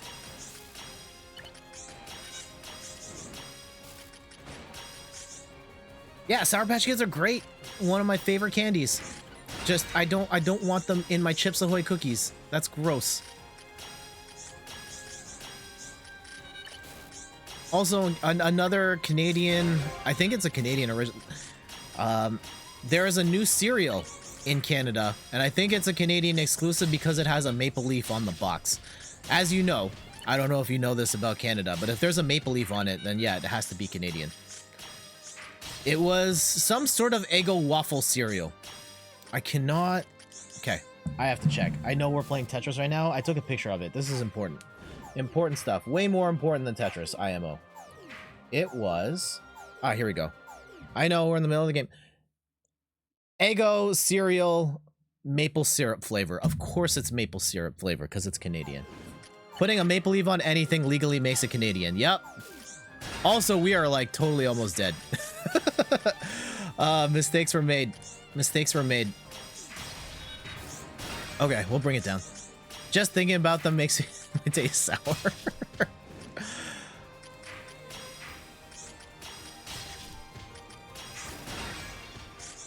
Yeah, I'd be curious about the Eggo waffle syrup or cereal. Right now, though, I'm on the Kellogg's Raisin Bran wave. I don't know if you guys have heard of this hot new cereal that the kids love. And normally I can be a curmudgeon, but when it comes to Kellogg's Raisin Bran, I love it. I love it. I'm totally hip with it. On the trends when it comes to cereal. Raisin Bran, where it's at. Salivating. Raisin. I know, I always show my age when I'm like, yeah, Raisin Bran. I love it. I've loved it since I was a little kid. It was always my favorite cereal. Oh. I even partook in some illegal activity for... Okay. This is gonna need some context. And a disclaimer, alright? Stealing from your neighbor's mailbox, stealing their mail is wrong and illegal. Do not do it. That said, as a kid, there were times where you would get the the cereal samples in the mail, and the kids I hung out with were like, "Oh man, there's these cereal samples out in the mail. You just go take them from other people's mailboxes." And I did. I took a bunch. I did this multiple times, and the one that was given out the most was Kellogg's Raisin Bran. And that's how I discovered my love for Raisin Bran, because my parents definitely weren't just gonna buy Raisin Bran cereal. I stole it. I hope that doesn't get me banned from Twitch for sharing that story. I was, what, like 10 years old at the time? I think the statute of limitations is like way off. Like it's long past. But I've grown up, and I understand the error in my ways, and I realized that that was a jerk move, and I will never do that again. Cancel chat. What did you do? But stealing cereal is no, stealing cereal is not okay. It's not okay.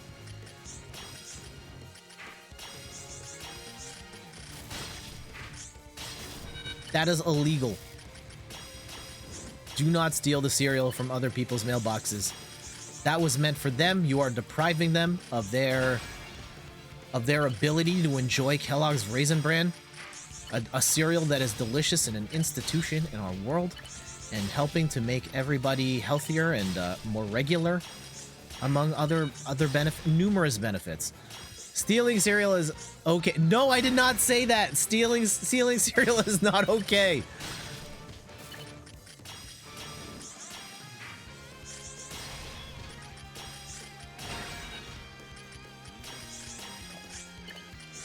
Not okay. Don't do it.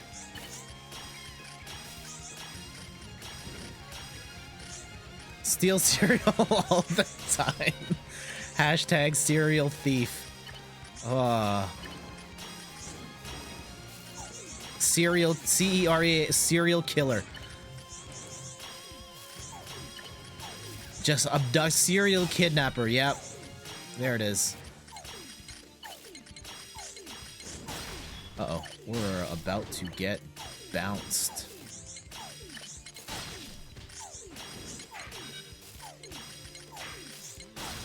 All right. Here we go. It's not looking great, but we can work through this. Top 16. Just have to get through that pile. Yeah, we're laughing. We're laughing. Oh. Okay, just burn that off the top. Down. I think the problem here is we've got multiple people attacking us right now, and they've been pretty persistent with the junk. And that's a big one coming in. I don't like that. Some big junk.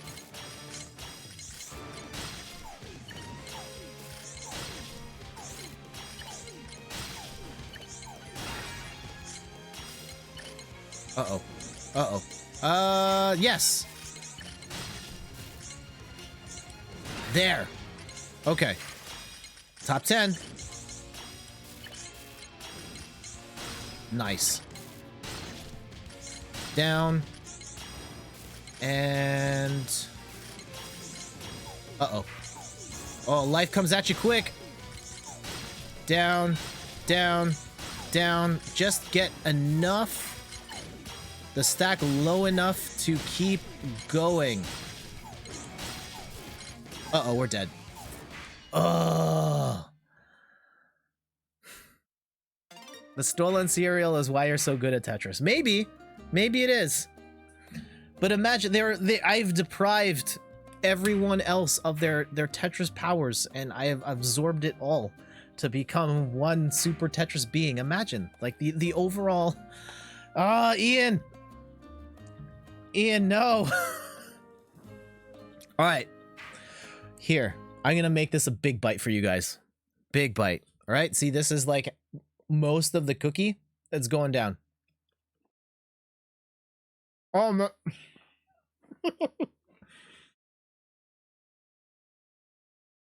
It was crunchy until it wasn't.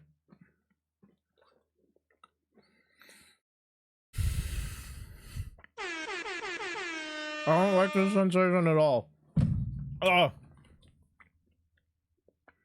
These cookies also feel drier. Like, I'm used to chewy Chips Ahoy. And this is not an optimal cookie experience at all. Uh-oh. Okay, it's down, and there's, oh my god, there's so much stuff stuck to my teeth right now. Not good.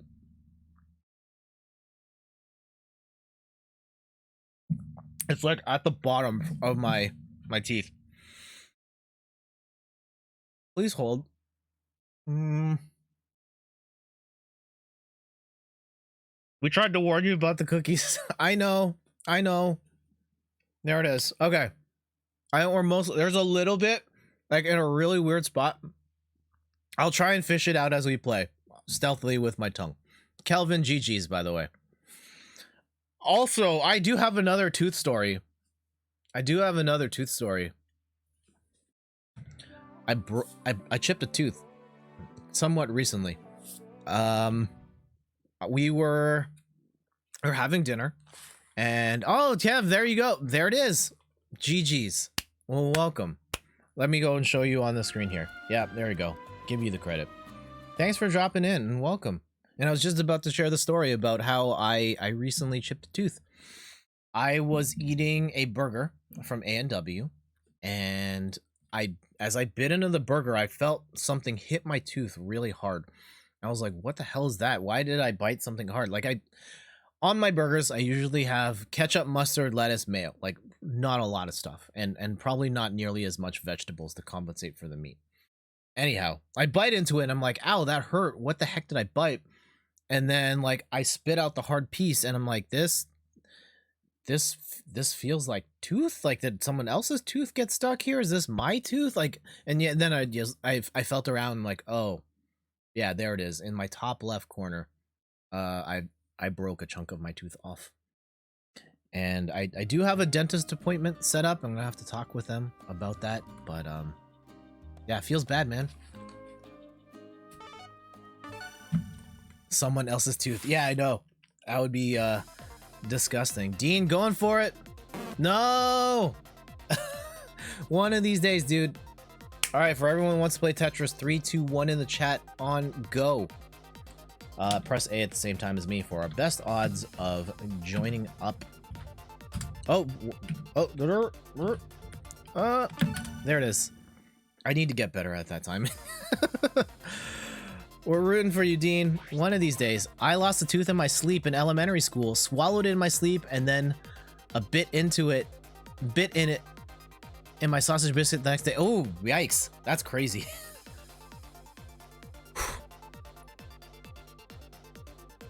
Yeah, losing a tooth in your sleep. Yeah, just thinking about that, like, the idea of your tooth falling out in your sleep and possibly choking on that.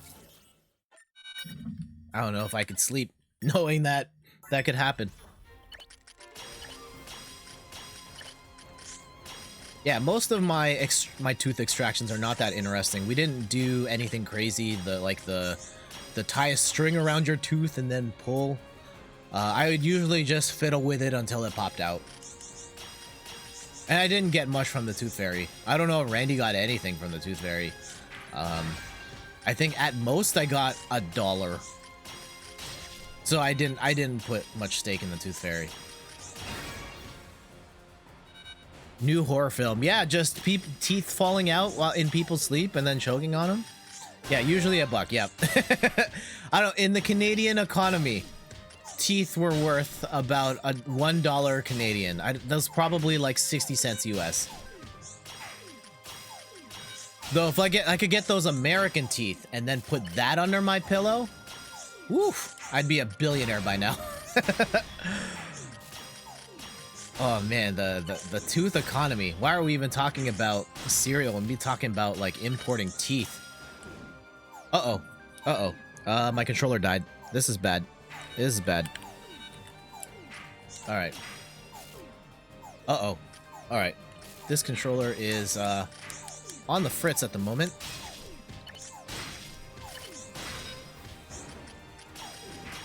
Game conspiring against me. I've been too awesome today. No. The battery life on PS4 controllers is horrible. And I can barely make it through a Tetris 99 stream without this thing dying.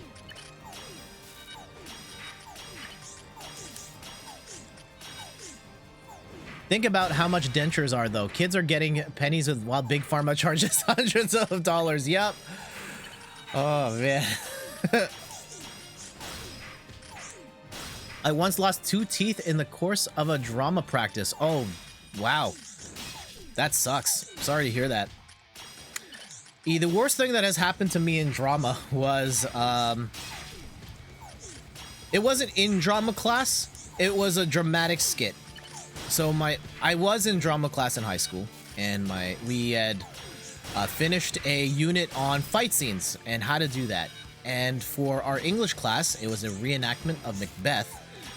My classmate Mark and I had this idea of like, hey, we just learned how to do choreographed fight scenes in class. Let's do that. Actually, I should, after this game, I'll explain. I need the big camera for this. I need the big camera to explain what happened. I might have told this story like ages ago on stream, but I'll reshare. I'm gonna guess it was during a time when like nobody was watching the stream anyway. So that's fine.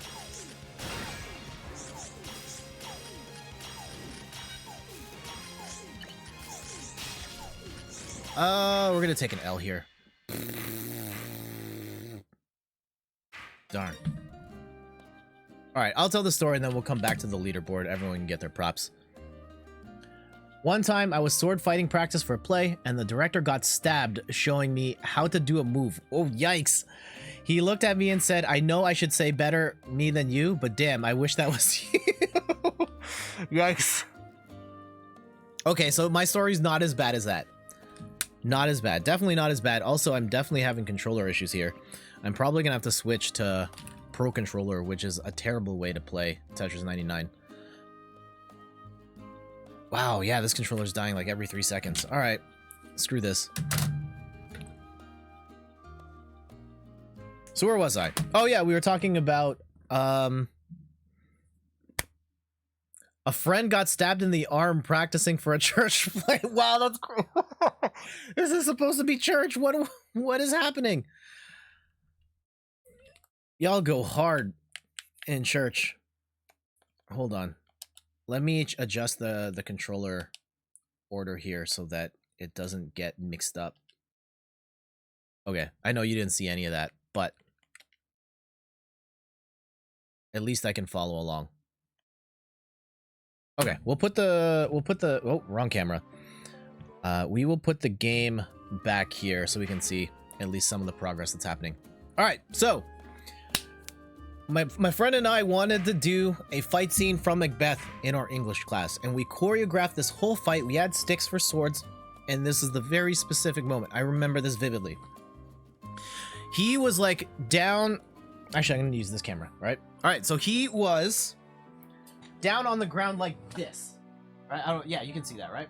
And I was coming up from behind with the sword like this, and he was going to block with his sword behind him, and then use the left elbow to swing back this way to knock me back. That was the plan. What ended up happening when we went live was he was down. I went to swing like this. He blocked it, and instead of going with the elbow this way, he turned around and decked me. Was not ready for that punch.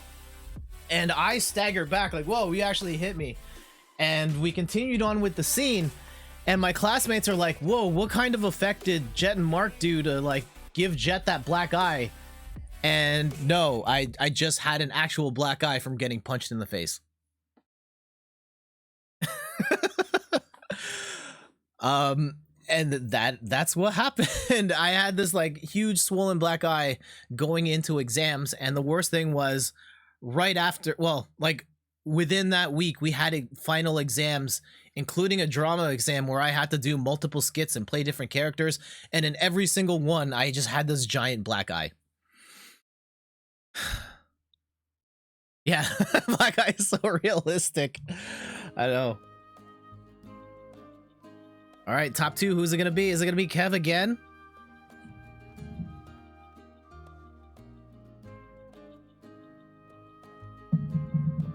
We'll see who gets it.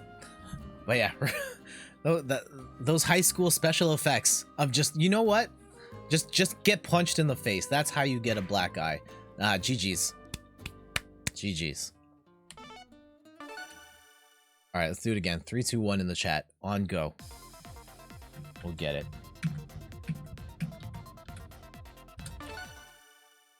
For those just tuning in, I'm Jet from inthirdperson.com. Personal look at video games, board games, and other nerdy pursuits. Getting punched in the eye is not fun. Yeah, you get dizzy. It can be hard to see. It looks disgusting. And it hurts like hell when you get punched in the face and everything's like all swollen. And now we're going to play Pro Controller, which I hate because the D-pads on these things are very fiddly. Finicky. They have a tendency to read up and down as left and right, which is basically suicide in the world of Tetris. But this is the controller I have right now, so we are gonna let it rock.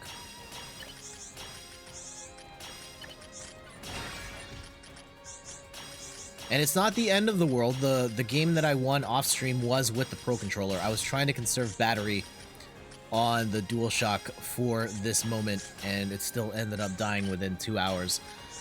Uh-oh. Just go! I tried to drop it down, and it started going left.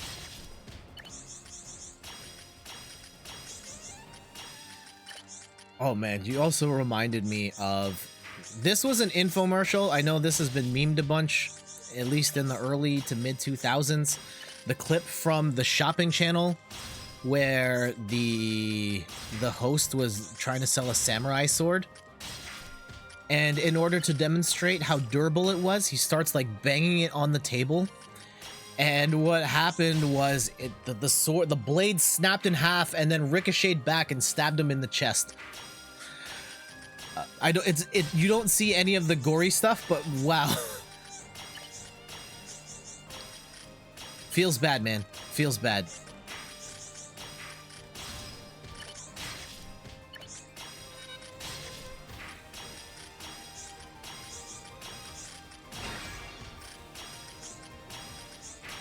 Yeah, don't bang. Public service announcement. If you are holding a samurai sword, do not bang it on the table. Bad idea. Now you have to watch this. If you Google it, you will find it like almost instantly. Shopping channel samurai sword, or like shopping channel sword, it should be the first thing that comes up.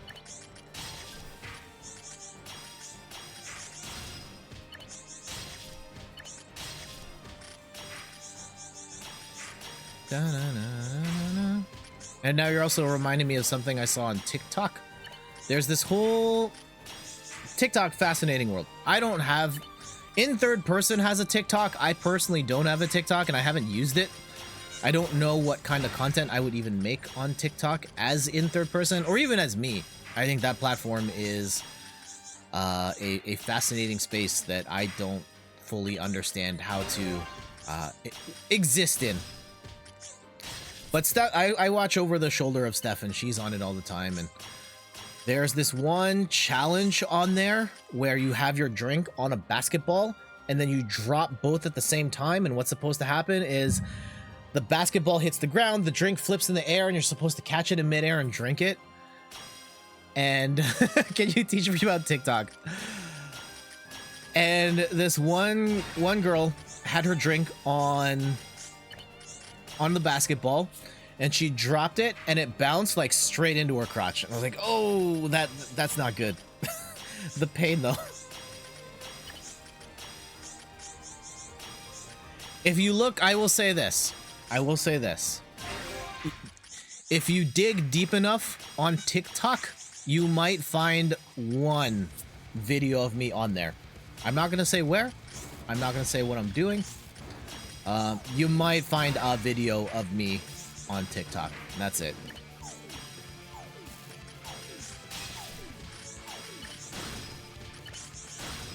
Good luck, adventurers.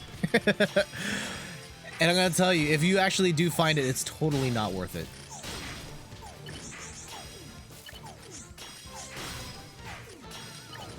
Uh-oh. We're about to get dipped. Bounced. Ugh.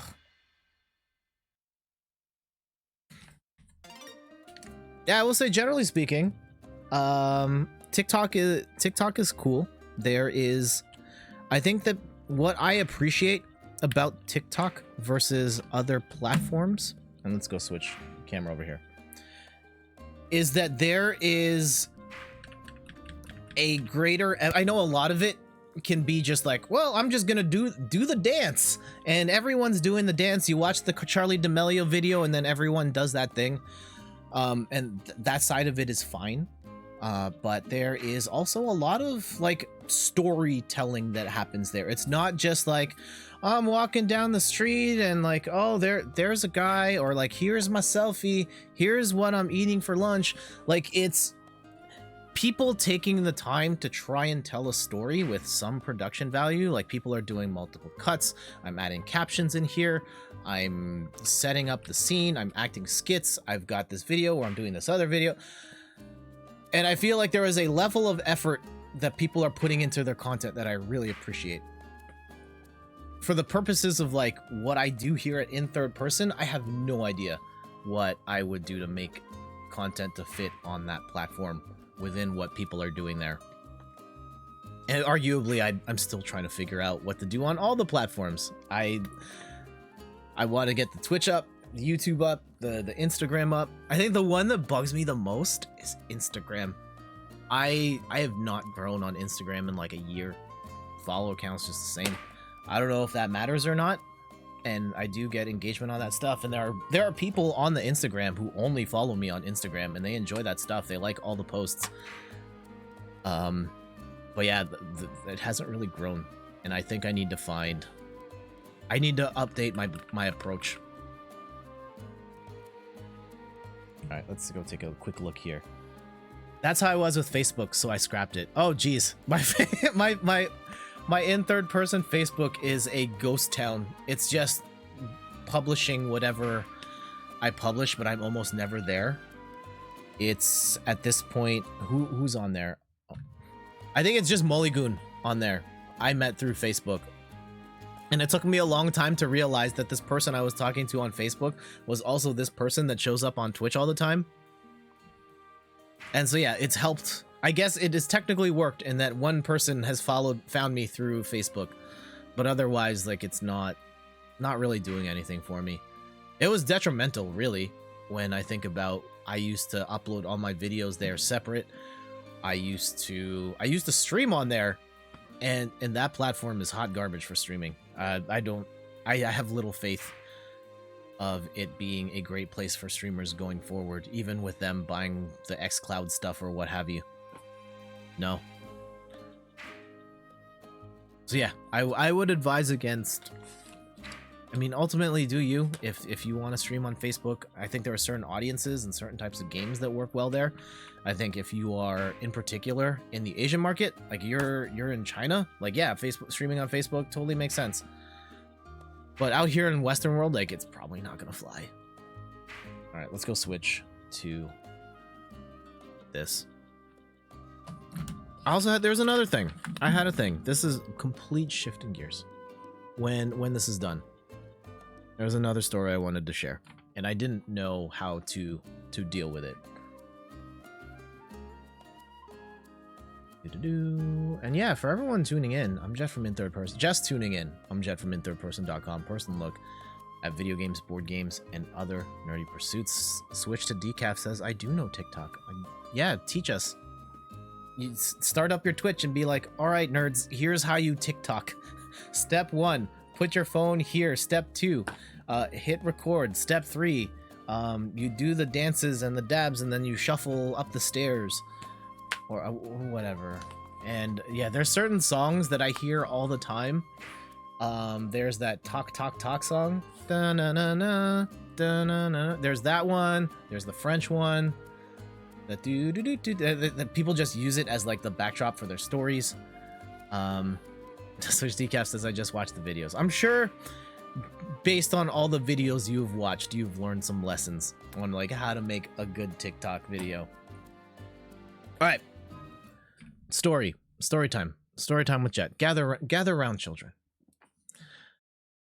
The other day, Steph and I were sitting on the couch, and the doorbell rang. This is a true story, by the way. Doorbell rang, and I was like, "Oh, that's kind of weird. We weren't expecting anybody. Maybe like Amazon was dropping off a box or something." And we go up there, and we have this like glass door where you can kind of see who's on the other side, but they can also kind of see that there's people here. And I could see that someone was standing in front of the door, like pretty close to the door. And at first I walked away and I'm like, oh, this person probably saw that, like, they saw me through the other side. I'm like, okay, I guess I should open the door. Generally speaking, I don't like people coming to my door, period, unless I've like invited you. And then on top of that, we're in the middle of a pandemic. So like, what are we even doing here? Right. So I instinctively, I open the door a little bit, and then I open the screen door, and there's a woman there, and she was holding a box of chocolates. She had a mask on, and she asked if I wanted to buy some chocolate. And now I didn't ask for any more details than that. Maybe she was selling it for charity. Maybe it was for even strictly for profit. Like, I get it. Tough times, got to make money. That entire interaction freaked me out, of just like, here's a stranger in my, like, in front of my house. I have opened the door just because instinctively this is what I do. I didn't think like to open the window at the top so we can talk through and still have protection. So, and then she was like right at the door. Like, she was like within social distance. She was past social distance protocols. Let's say that. And she asked, "You want to buy chocolate?" I said no, and I quickly closed the door. And on one hand, I kind of feel like a jerk for like brushing this person off so quickly, but at the same time, it's like, why are you at my house right now? Did the chocolate have Sour Patch Kids in it? I didn't even look. I knew the wrapper was definitely not a type of chocolate you would get at the store. And it was sort of like a Tiffany's blue, if you will.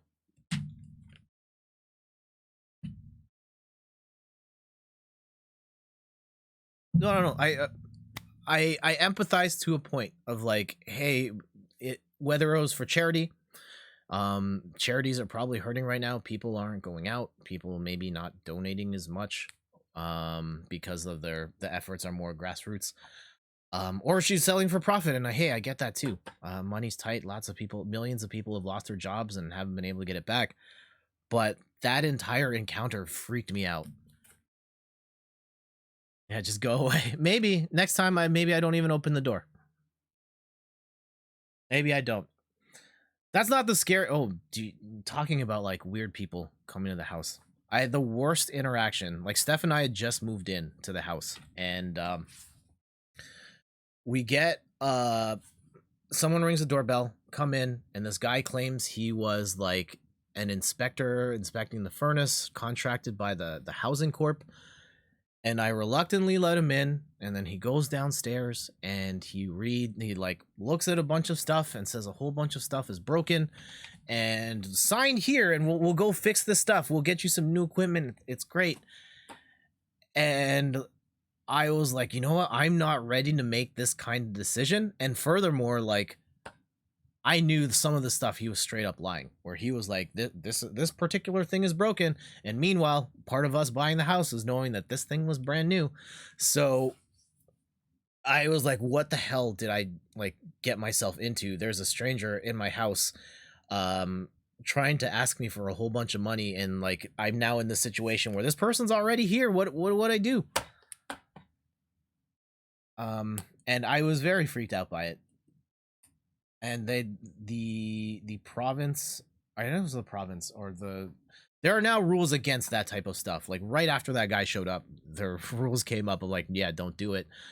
But that it has happened one other time where someone has come in, or like, I didn't fully understand the context of why they were coming into the house, and I then shut that down. I was like, nah, no, okay, you gotta go. I had someone knock on our door at like 11 p.m. and it was like a drunk dude, and he only spoke Spanish, and he thought it was our neighbor's place. Oh, geez. I had to physically push him out of the doorway. That's horrifying. Yikes. Oh, I'm glad it didn't end up worse. And Ian says, as my grandpa would say, we don't want any. Yeah. Ian was asleep. Jeez. Alright, y'all up for some more Tetris? Hey, let's play a couple more games. 3, 2, 1's in the chat. And for those just tuning in, I'm Jet from inthirdperson.com. Personal look at video games, board games, and other nerdy pursuits. I hope I didn't scare too many people away with that story. Back at it. Yeah, don't let strangers into your house. I think, like, going forward when they pull the who needs the number 2 anyway. Oh yeah.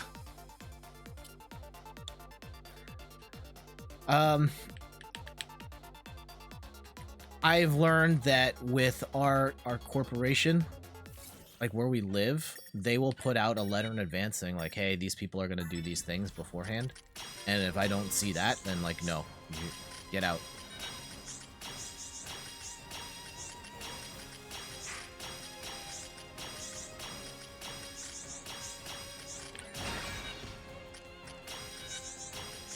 It's tough. I went and did research afterwards on the first guy who was looking at the furnace, and just lots of consumer complaints on like third-party sites that were like, yeah, this person scammed me into buying a water softener, and it turns out I don't actually need this thing.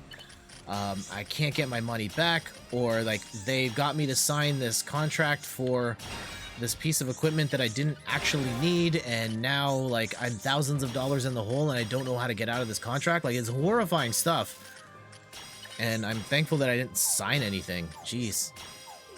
I have protective weapons though. I have a meal ring that looks like car ears, but they're sharp for the intent of our protection. Damn, metal ears. I hear you on that. The previous owner of this house kept a baseball bat like tucked away in a corner of the living room. I remember seeing that when we were first looking at the house, being like, oh, okay, that she does not look like the type of person that plays sports. And maybe I'm judging. Maybe she's the biggest baseball fan. I don't know. But it looked like that baseball bat was there in case things went down.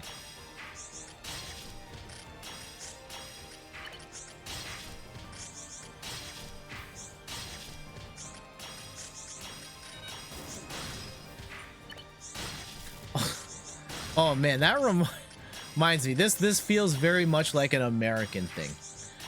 Steph found, like, and we were watching YouTube on the TV, and Steph, one of the algorithm recommended this one video of like cool decor things with like hidden components of like, here's a bookshelf that when you pull this particular book, it works as a door. Stuff like that.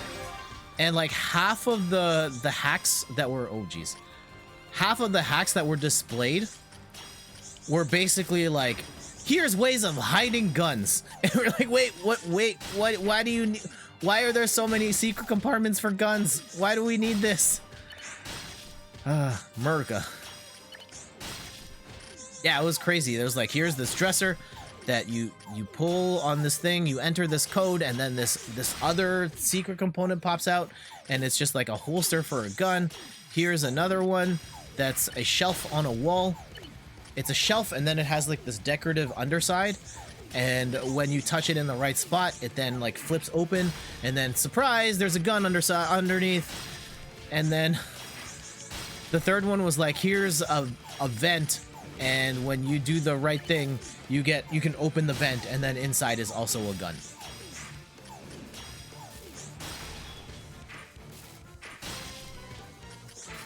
Me, who takes at least 2 knives with him every time I leave the house. Jeez. When we first moved in, I woke up hearing a sound. The maintenance guy was fixing my child's bedroom door. That's weird. Just unlocked the door and came in. That's crazy and unacceptable.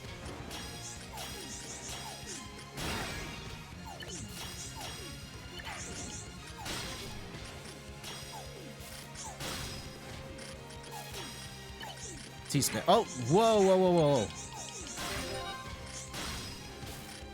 It's very important to have a gun in case a marginalized person. Yikes. Yikes, I know you were joking, Ian, but yeah.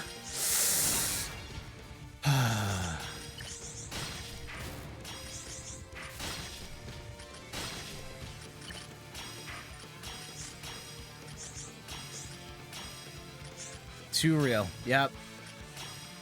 I did recently buy something for my keychain. I bought one of those. They're starting to gain momentum. It is a piece of, mine's plastic. It was 3D printed, but oftentimes they're made out of copper that like help you open doors and push buttons without actually touching the button. Yeah, Steph and I got one of those at the farmer's market the other day to try and minimize the amount we are touching stuff in modern times. Yeah, we gotta clear out that T-spin setup. Oh well.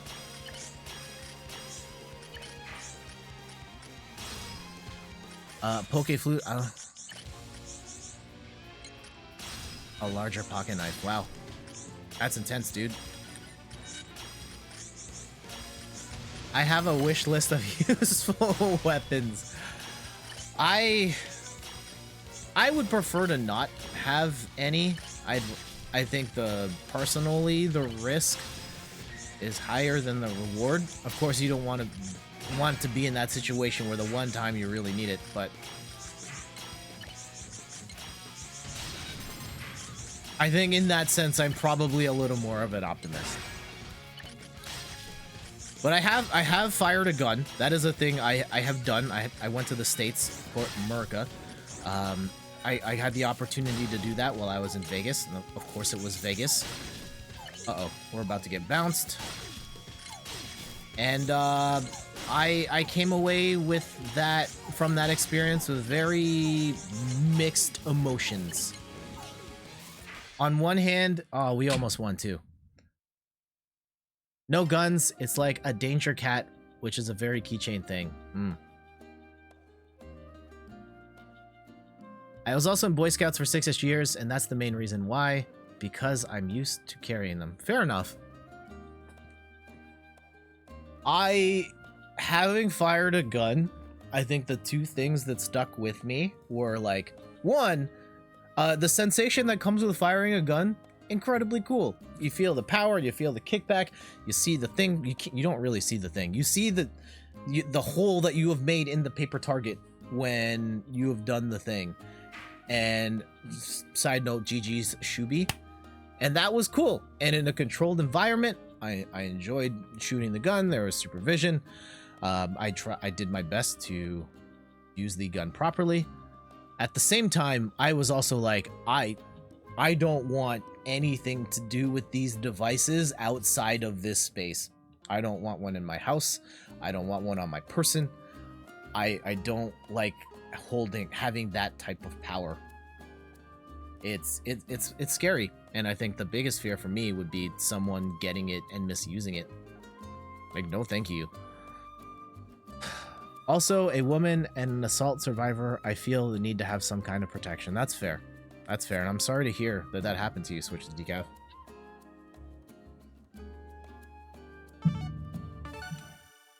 Definitely don't want the kid around. Yeah, that too. Alright, 3, 2, 1's in the chat for some more Tetris.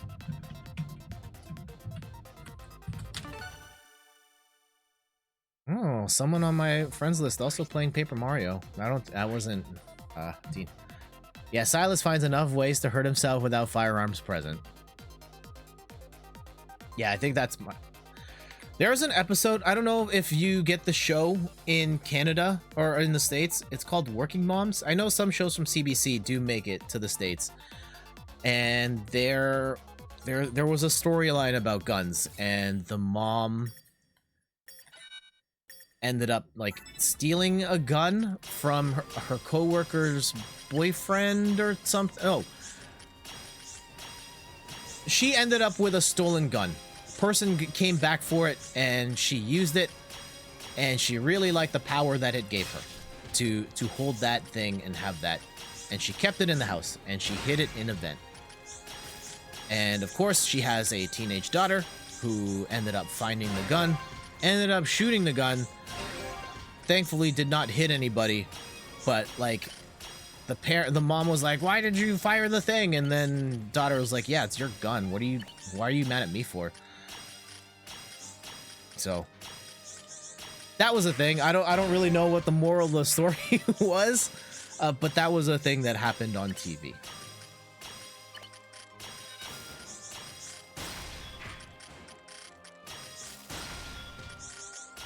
Yeah, this particular firing range. The other thing man, that firing range. I remember so much about that experience, but the two things that were most fascinating to me.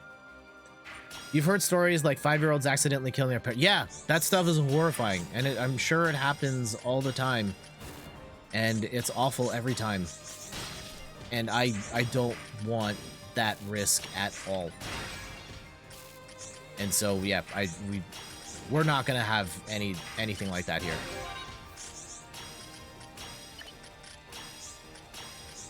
The two things I remember from the shooting range, was one, they had a package called Ladies Night, and you got to shoot with multiple guns, including a pink Hello Kitty AK-47. I should have tried the late. I should have taken a picture with the pink Hello Kitty AK-47.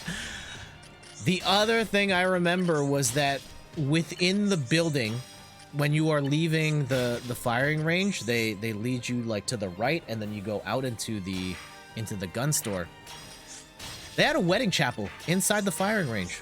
And so yeah, if you wanted to get married where you shoot guns, that is a thing you can absolutely do. And you can still hear the sounds of people shooting from within the chapel. But hey, if that's your aesthetic, that's your vibe, we got you, fam. We did not walk in on any ceremonies happening at the time. Was that in America? It was in Vegas. No, if any place in America was going to have that particular feature, it was going to be Vegas. Vegas is a world in itself. Not surprising.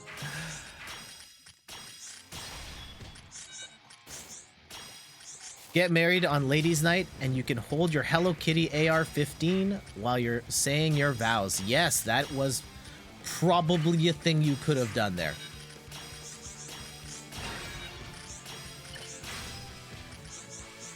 I also remember afterwards, we were packing our luggage to go back to Canada, and my cousin asked us, I'm not gonna say which, I guess it doesn't matter, but like, he asked us, do you think it would be okay if I took these home as a souvenir? And in his hand were like shell casings from the firing range. And we were like, oh God, no, don't do it. I know they're empty, but no, you can't be carrying bullet casings across the border in the airport. That is a bad idea.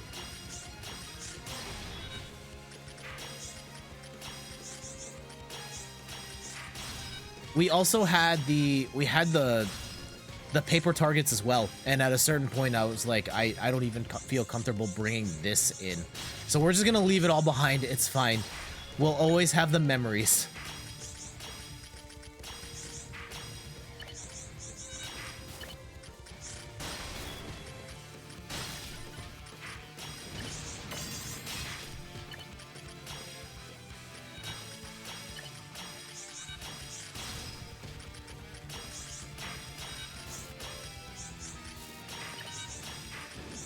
Ian's grandpa took me to a gun range. Ooh, what was that experience like?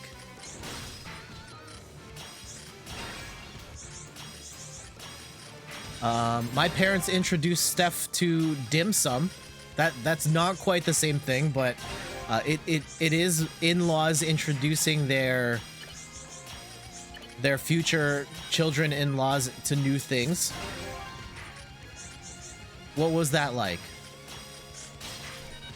Man, I'm gonna miss dim sum. Dim sum probably not coming back anytime soon, unfortunately. Well, not in the way that most classic dim sum places have it, with the cart being pushed around. It'll probably be, there's a franchise here called, I think it's August 8th, where you order all your dim sum on an iPad and then they send that out. That's probably gonna come back in phase 3. But the idea of like the classic dim sum with the people pushing the food around in the cart, probably not. Pretty chill for shooting guns. All right. And Ian says the fact that my 78-year-old grandpa in oxygen who can barely remember breakfast can just tote a gun with him anywhere is terrifying. Yep, I hear you on that. That does sound terrifying. Uh-oh. That did not go as planned. Ruh-roh. Uh-oh. Uh-oh. Yeah, this is bad. And we were top 2. Oh, almost the W. Him Wari 73. GG's. GG's.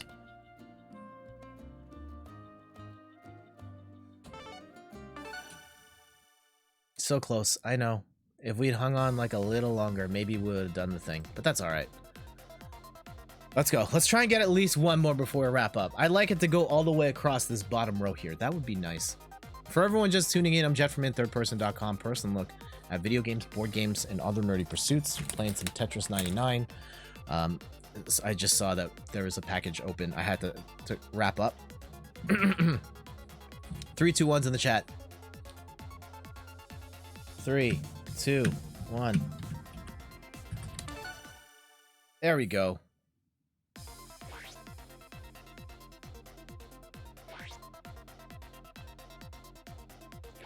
In a hypothetical world. Actually, here we go. In a controlled environment. In a controlled environment. The 2 guns I would like to fire. I would like to try. I remember at the end, as we were walking out, there was a group of guys on the furthest left side. We're using a sniper rifle, and I was like, oh darn, why did we do that? Like, we just ordered, like, I think it was a Glock. It was a Glock 9 that we were shooting. And yeah, the group to the end had a sniper rifle. I'm like, that would have been cool. Look through the scope and try and like line up a shot. That would have been fun. I would have wanted to have fired one of those. The other thing I would like to fire is an Uzi. That gun, I have had a bit of a fascination with since I first saw them in the movies. The idea of this like really small machine gun that you can take in your pocket. It seems cool. It probably is really hard to aim and hit anything, but I would like to try it out at a target range and just see what that's like. Hey, Pete, we were just talking about some pew pew, like IRL pew pew. How's it going, my friend? Yeah, how are you doing? I watched a little bit of your stream this morning before I started. Are you guys feeling better? Again, shout outs to Kim and Pete over at Later Levels for hosting the great blog crawl of 2019. I watched a little bit of the stream yesterday at the end, and it seemed like you guys had a great time. And I saw Pete has implemented a lot of effects on the channel. I'm going to have to go back, watch the tape, and steal the parts that I want.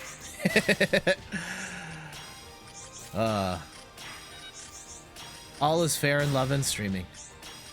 Some very nice work though, Pete, especially on that transition animation. Ooh-wee. I showed Steph that and she was like, ooh, that's hot. All that too rich for my blood.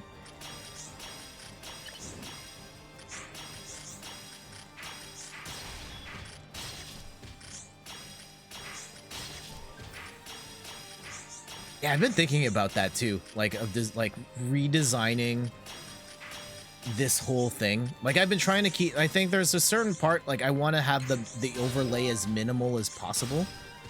But then also like, I feel like part of the charm of what I do, well, okay, there's a couple of reasons I haven't just like gotten a professional overlay at like Nerd or Die or something like that. One, I'm cheap. 2, at this point, I do so much custom stuff with effects and channel point rewards and whatnot that I don't think a off-the-shelf solution would fit my needs. 3, I think there's something with the in third person aesthetic where I feel like as crazy as the stuff I build might be, there has to be like some sort of ghetto-ness to it. Like, it's gotta feel like I pieced this together with duct tape.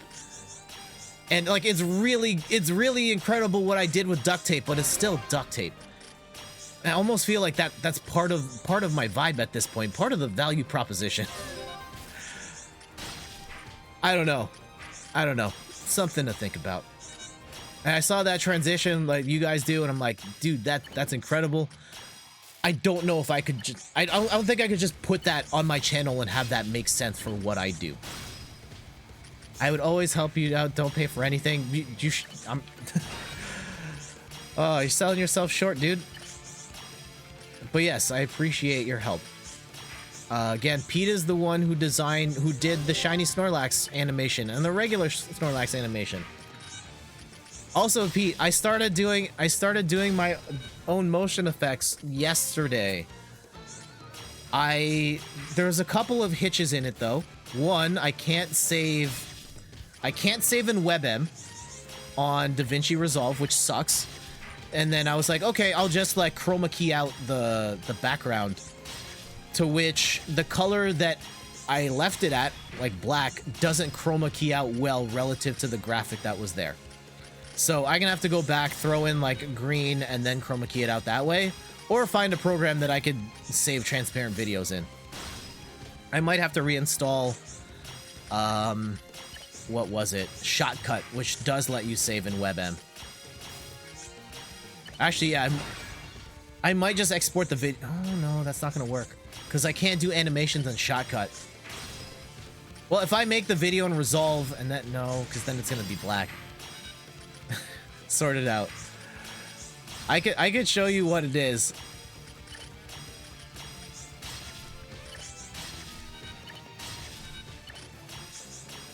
Here, after this game, I'll show you what I'm trying to do and how I broke it. I might be able to do it myself.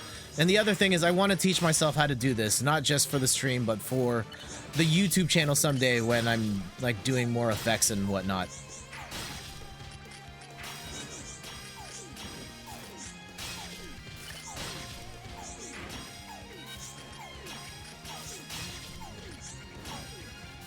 Uh-oh, this is not looking great.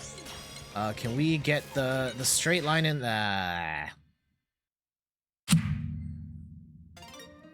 Alright, I hope I don't blow anyone's ears out with this. The thing I was working on, and it doesn't look great. So this is work in progress. Bear with me here. You're gonna get a world exclusive. Well, you know where I am. Yep. World exclusive. I was working on something like this. Oh, this is gonna blow out your ears. I apologize in advance. Hold on. Let me put the volume of this like way down. All right. Do I have the video? Stream assets. This. So yeah, that was the thing, right? It's gonna loop and it's gonna like blow up over and over again. I want this to play like at the end of the musical performance when the bomb hits, and I probably want that as like a channel point reward too. So like, I'm in the scene and we're in the club. I'm performing the song. You guys are spamming your emotes again, and I'm doing the thing. And then when I shut it down, bomb goes off, the emote pops up. I've also thought about it like popping up on my face, but I don't want to do that. Just for funsies, let me go check if this works. Throw some emotes in there. Yeah, do that, and then yeah, sing. Something like that. All right, let's go play a couple more rounds of Tetris. Oh, who won, by the way? Oh, it's still there's still a ways to go. I'm gonna back out. GG's, everyone. Send the file over. You got the address. I'm gonna try and get this as far as I can go on my own. But I appreciate the offer. I will send it to you if I get completely stuck. All right, 3, 2, 1s. Pete, how you doing today? What have you been up to since your early morning stream? Just hold up, stretching. Ugh. Creeping. Snorlax just chilling. Toad's got the construction helmet on. He's ready to go to work. Had fun, do family stuffs. Nice. Ooh, troubleshooting network frame drops. Step 1. Run an internet speed test. Ooh, is Snorlax on today? Yes, Snorlax is on today. We've had many attempts. No successful Snorlaxes caught yet, or shinies yet. Yeah, if you've got the points, cash them in.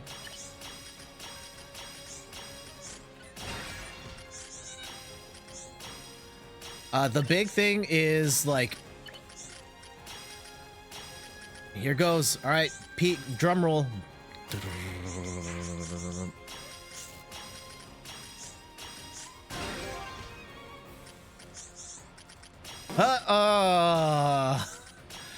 GG's. One of these days. It is possible.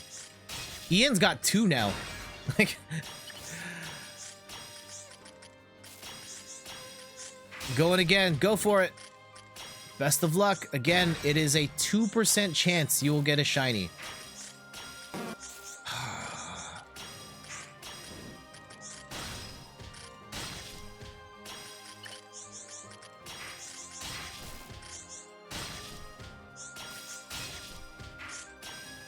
Man, yeah, it's you hate to see it. You hate to see it.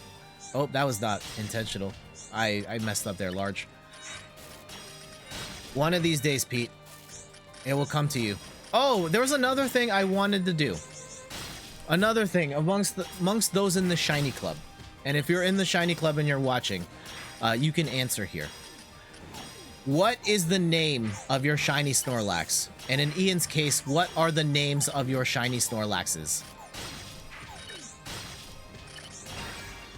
I think Randy answered, and I cannot remember the name he chose.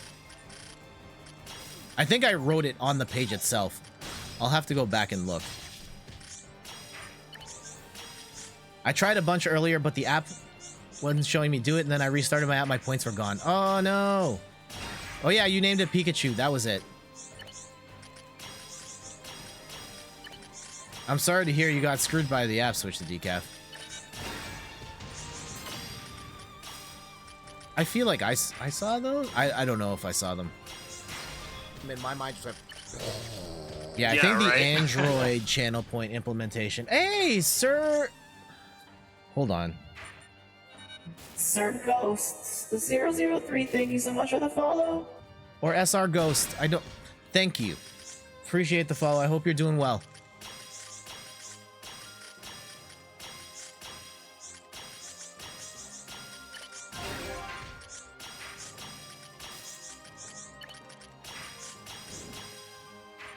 Man, we've been getting like wrecked these last few games.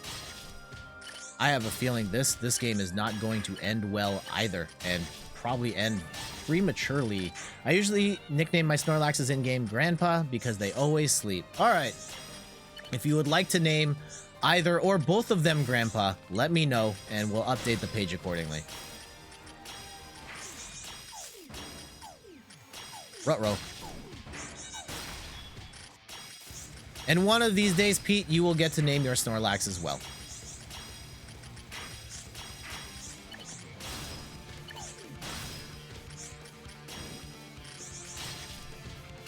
That would be cool. I always do puns of the Pokemon names. I think it would be fun, depending on... maybe if it was, like, exceedingly rare. If I could, like, send you a physical reward of, like, hey, you did the thing, send me your contact info and I'll mail you, like, a badge or something to commemorate you doing the thing. I think it would have to be something even rarer than a shiny Snorlax.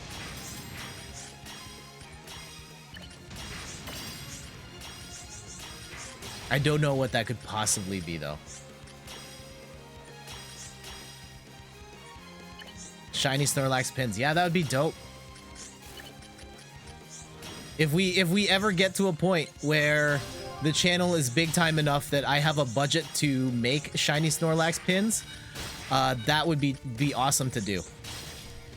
and just send it out to everyone who's gotten a shiny Snorlax up to that point.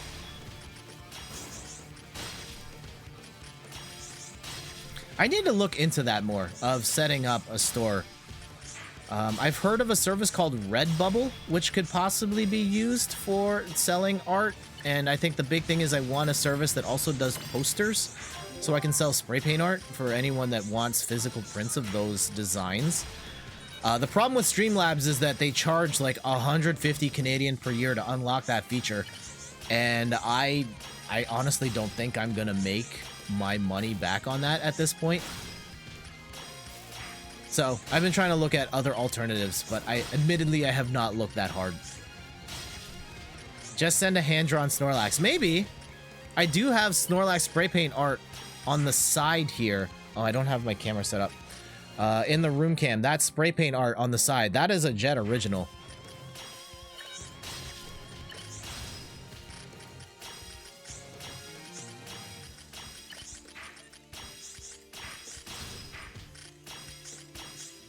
Almost top 10. Let's go.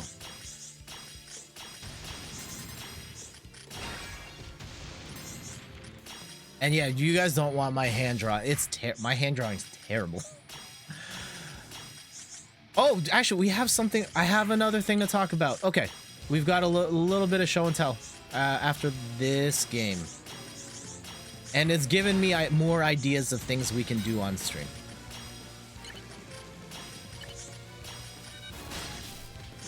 That's why it would be perfect. Yeah, maybe. And I actually have something to facilitate that, and I'll right after this.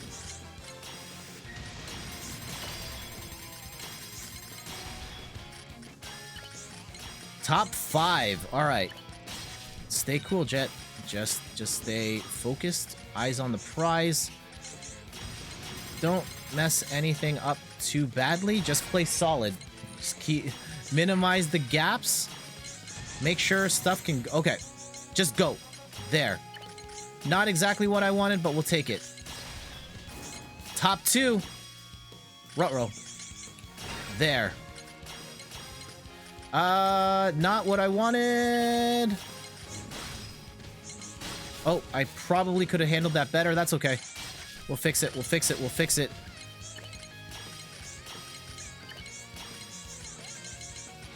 Tuck. That'll just go there. Uh-oh.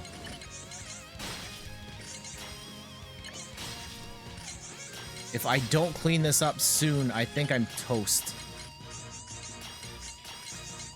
But yeah, there's probably gonna be something big any second now. Here. Like I said, any second now. I called it. There we go. Alright, now we just have to... If we can weather this storm... Uh-oh. No! Hold on. Not done yet. Not done yet. Hold the phone. Not going out like that. No. No, take that. Yes! Did it. Oh, that was a nail biter right there. Whoo! Game over.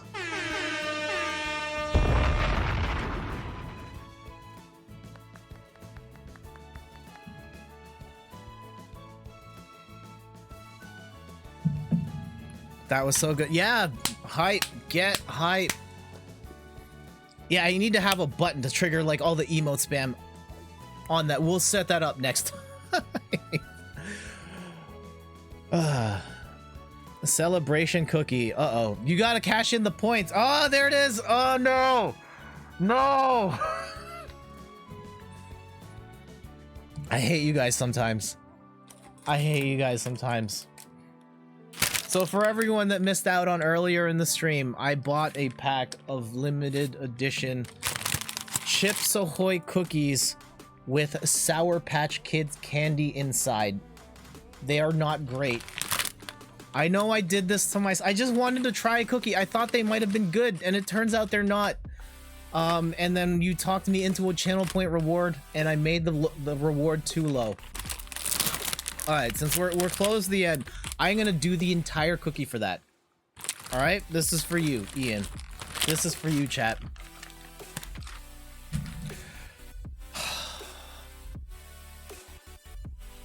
Here, I'll even zoom in while we do this. And you could probably cash in some dramatic zoom too.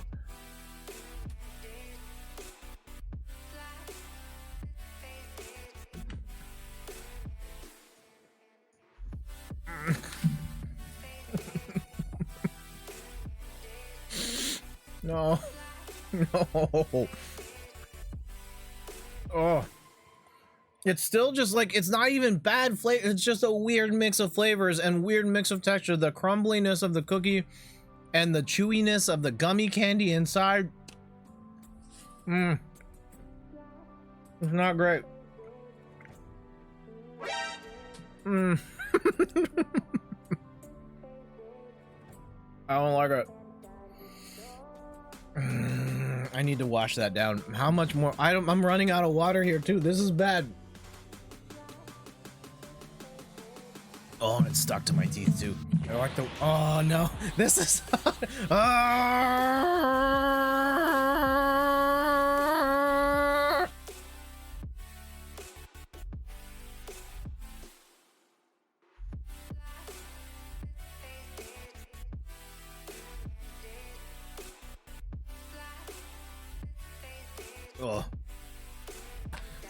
That's the thing. These are probably. This is probably having them as channel point rewards is probably the only way I'm going to eat these cookies. Otherwise, they're just going to take shelf space on the shelf forever.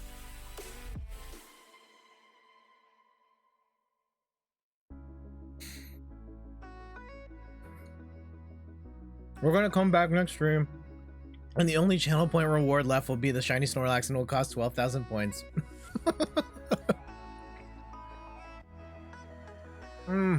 So stuck in my tooth.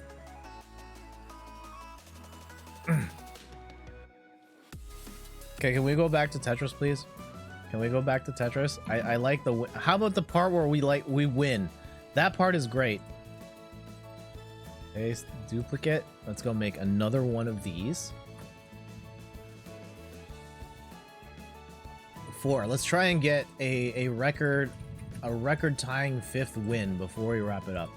And there is still stuff stuck to my teeth, and it is driving me nuts. Like right in the back. Okay, don't look. Don't look. All right, I need to get this out of here. I need like a toothpick or something. Okay. All right. We're good. We're good. We're good. Right? I'm up. All right. 3, 2, 1's in the chat. I'm Jet from inthirdperson.com. Person look at video games, board games, and other nerdy pursuits. Playing some Tetris 99, eating some disgusting cookies. Of course, it comes at a cost. Gotta pony up the points, and we'll make it happen.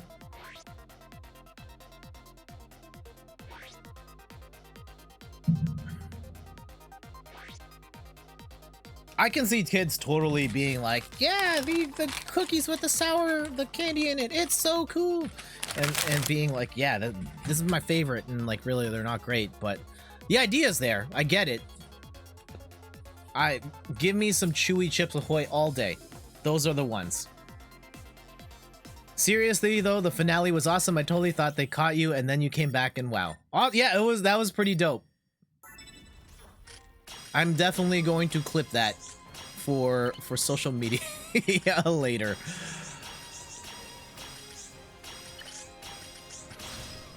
Speaking of social media, more how the sausage is made sort of things, and some of the thinking behind the games I choose to play on stream, and highlights and promoting the channel. Ooh, we're gonna get an all clear. Nice. Playing Slay the Spire has made me realize a couple of things. One, I think it's a Slay the Spire on Twitch is actually a pretty decent category. There's hundreds of people playing that game all the time. Like hundreds of viewers for that game all the time. I have a feeling that is a pretty decent category to try and grow in. in terms of like, there's an audience for that game, and I bet there's not that many streamers playing it, like enough to satiate the market demand. So do I. I think there's room.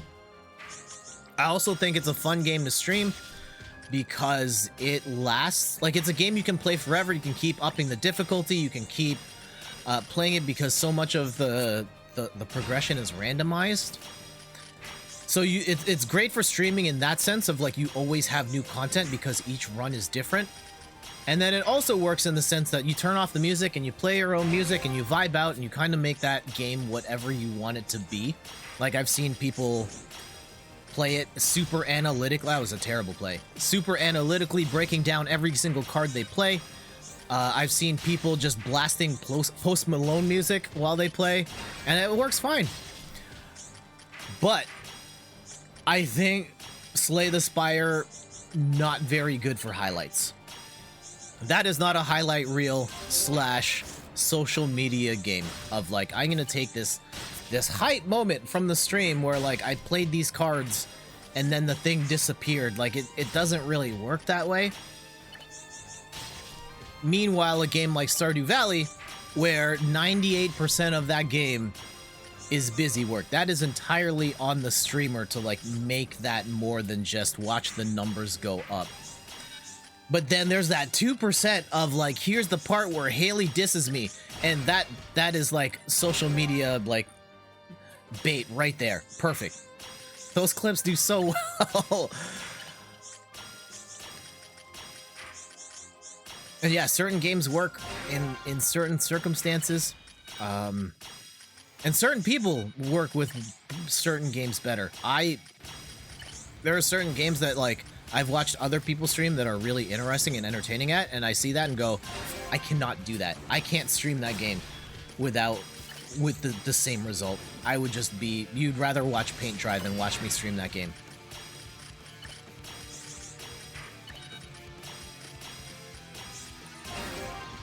Ruh-roh. All right, bring it down.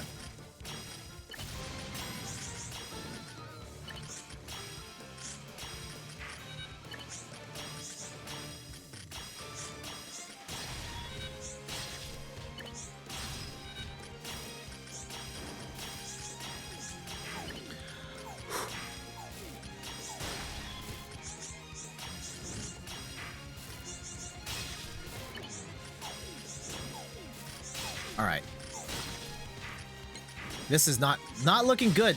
I have a feeling that we are toast here. Oh, no, there we go. There we go. There's the line. There's the line.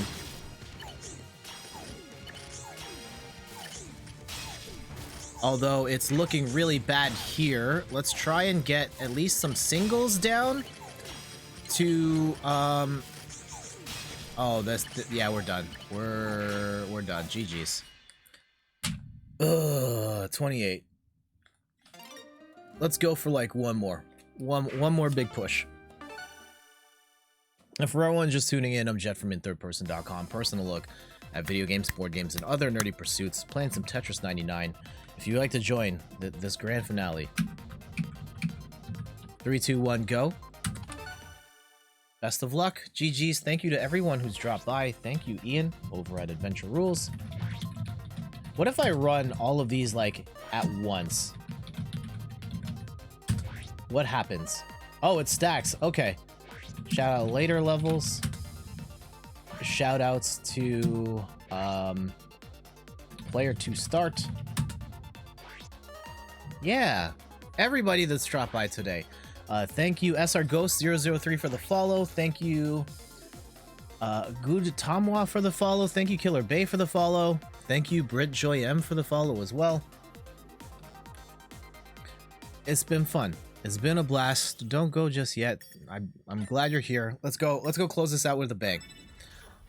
We'll play one more game of Tetris, and then I've got a song for you at the end.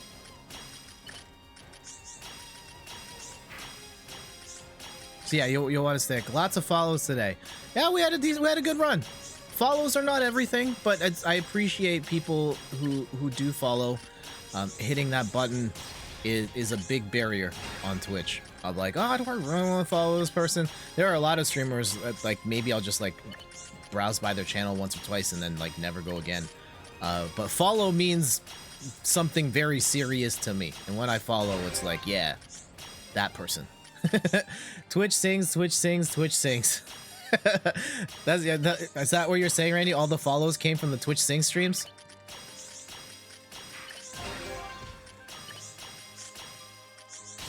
Here we go. This is an interesting streamer topic. So, as many of you know, my family and I have been experimenting with Twitch Sing streams, and for a myriad of reasons, I have not necessarily put the level of promotion into those streams. At least one of them was even like privated. Well, I wasn't sure if my family wanted to sing in a public forum. Nah, that's just how you need to end the stream. Oh, you want me to end with Twitch sings? I was gonna... No.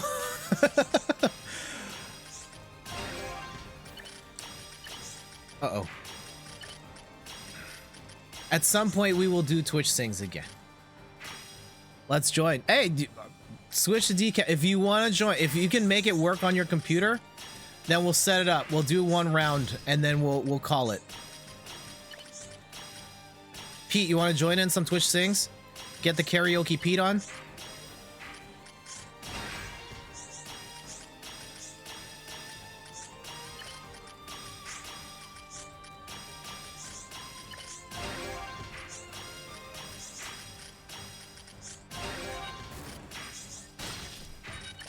I think I need to turn up my... I was watching back the video. I'm on my phone. Fred, you cannot. Okay. No worries, Pete. We'll get you on at some point. Let's get... He's gonna grab his tablet and see what we can do. Alright. The game is not the most intensive, but it does require some horsepower. Not a lot, but it could be enough to be a problem. So yeah, see what you can do, and maybe we'll do like one round of songs. Yeah, we'll end this proper stream and then I'll set up in Twitch Sings.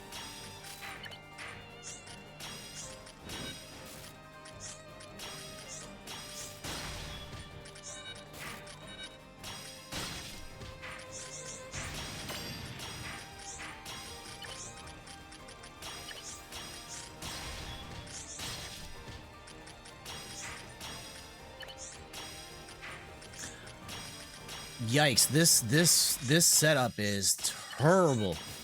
Okay, here we go. We can work with this. Now we can work with this. Wasn't very workable for a while, but now we've cut through and brought that way down real quick. Good. Okay.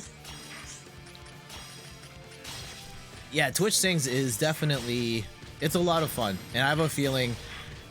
I think it is inevitable that, like, our parents are going to end up on that thing. We have a very musically inclined family, and we've already seen, like, some of our aunts have started dabbling in it, but I bet at some point they're all going to ask me to set up a stream so that they can all sing together, and you will witness the mastery of my family doing karaoke.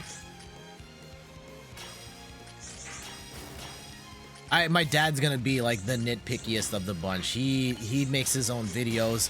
He performs guitar on top. I think he's gonna be like, I don't like these backing tracks. I don't like the audio effects. I don't like the way they make me sing. I don't like the way that the effects make my voice sound. I would rather use my own reverb. What are the other things he's gonna say? I want to bring the octave down a step. I don't... all of these different things. I can see it now.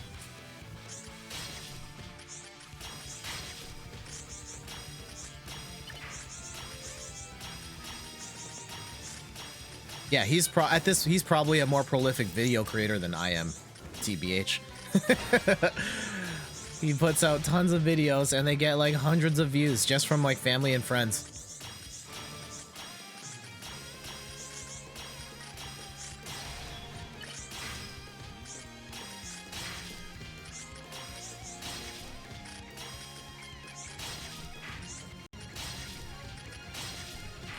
All right. Oh, we're in like the top 25. That's all right. Almost got it.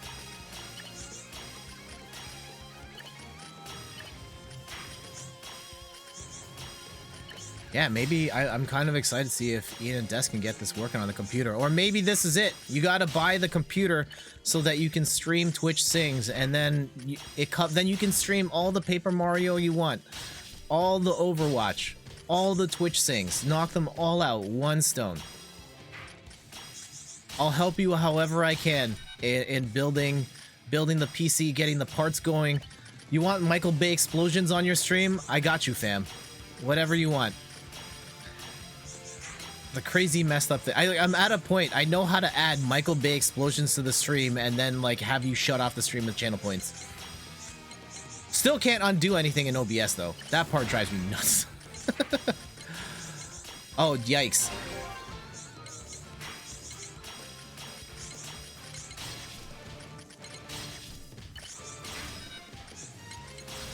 Almost top 10.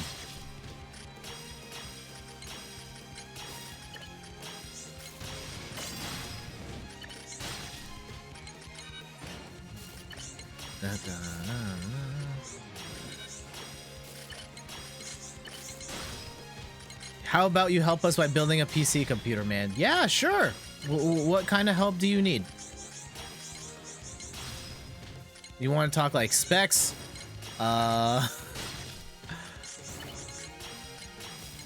Computer like casing recommendations, microphones, fans, RAM. I got you.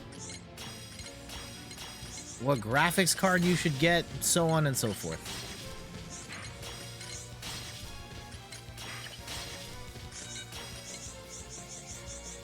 I probably could have done better.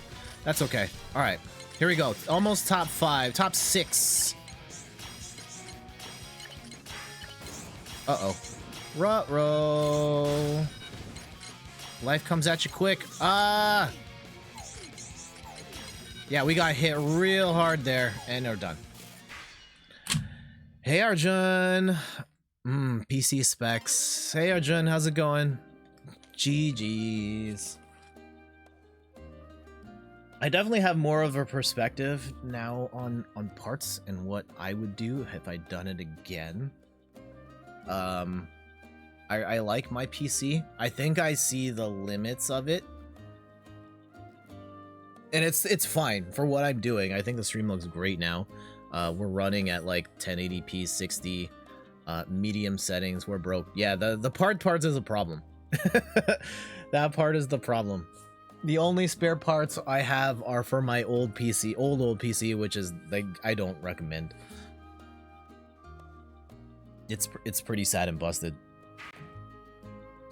Yeah, well, yeah, step 1, monies. Or rather, we're keeping an extra pandemic savings. Yeah, that's fair. My PC money was also pandemic savings, and I was waiting until a point where there was enough buffer where, like, if I bought this PC and something bad happened, there would still be enough to, like, keep things going. So I waited until I was ready to do the thing. Yeah, no shame in that. Ian, how's the Twitch Sings installation going? We'll give you like another minute or so. Go, go, go. Go, go, go.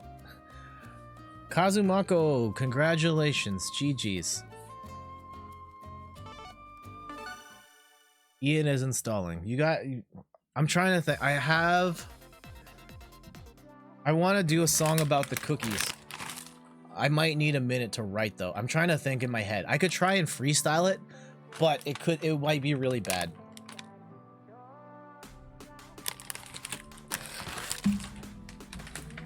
About 50% done based on the progress bar. Okay. That's all right. Yeah, what can we talk about with the cookies? Let's play one more. Too bad you can't make the other winners eat one of those cookies. I know. I would just be like... Wahahaha. Victory is mine, and as your punishment, You get a cookie, and you get a cookie, and you get a cookie. Eat it. That would be really bad. Oh man, I've got it in my hand now. I've touched it. Does that mean I have to eat it now? Y'all baited me into that. Bad song for bad cookie. Oh man. Alright, we'll just make up a song as we go then. Do I sing it while I'm also eating the cookie?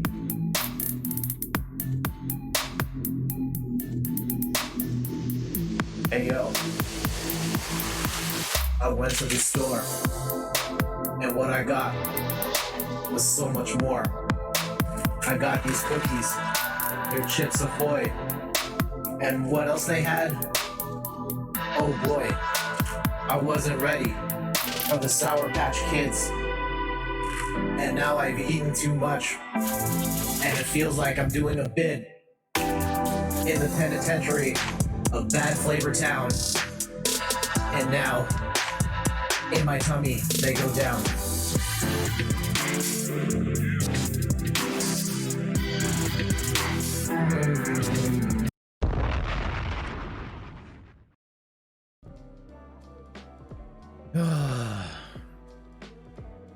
Yeah, these cookies suck, dude.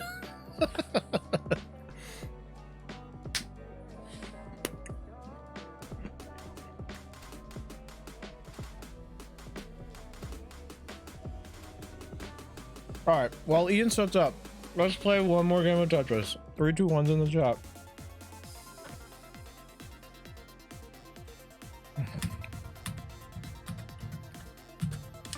Oh, it's like, yeah, the worst part is the teeth. There's so much stuck in my teeth right now.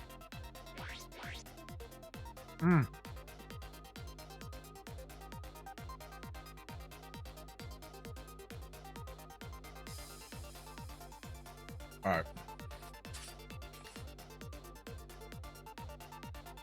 Let's go one last time. Also, I apologize to anyone who's uncomfortable with mouth sounds. You've probably heard a lot of uncomfortable mouth stuff as I've eaten these cookies.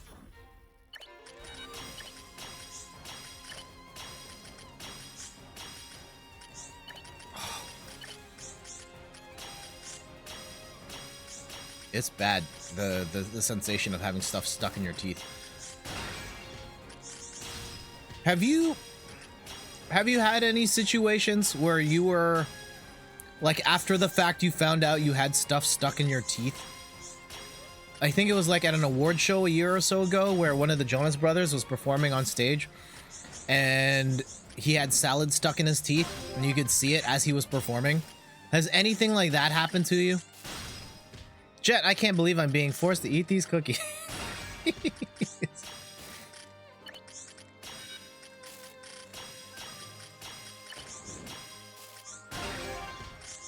That cookie was on the house. I didn't charge you any channel points for that one.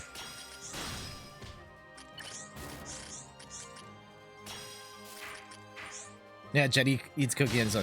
Yeah, that was a freebie. That was on the house. Never again.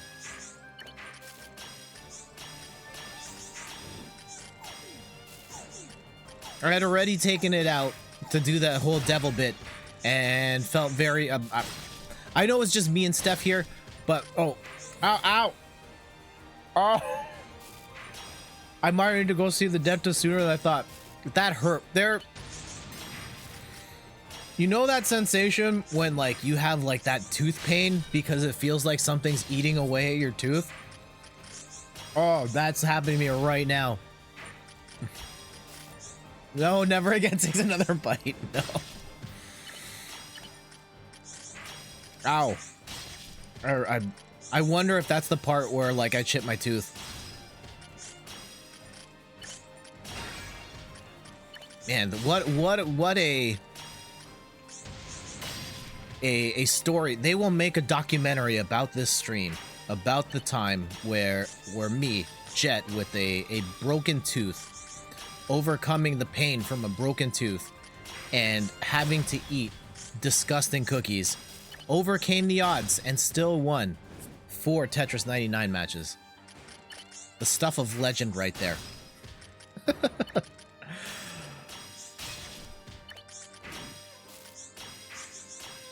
Alright, Ian, does the Switch Sings work beautifully?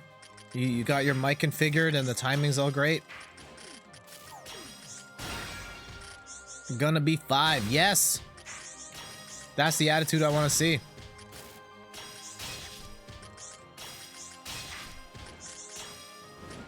Nope, installation error, no! Okay, we'll save it for another time.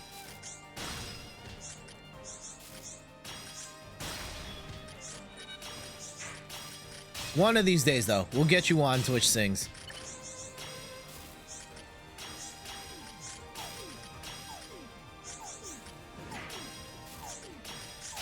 Yeah, for sure. It's gonna happen. I do want to set up a community Twitch Sings Day where we get everybody on there. But today is not the day. I'd say, yeah, I know Gaming Diaries has said she's in. I know Athena said she's in as well. Uh-oh.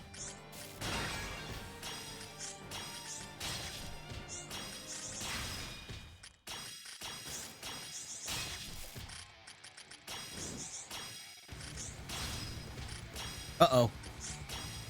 Whoa, whoa, whoa, whoa, whoa, whoa, whoa. Jet, what is you doing? What is you doing?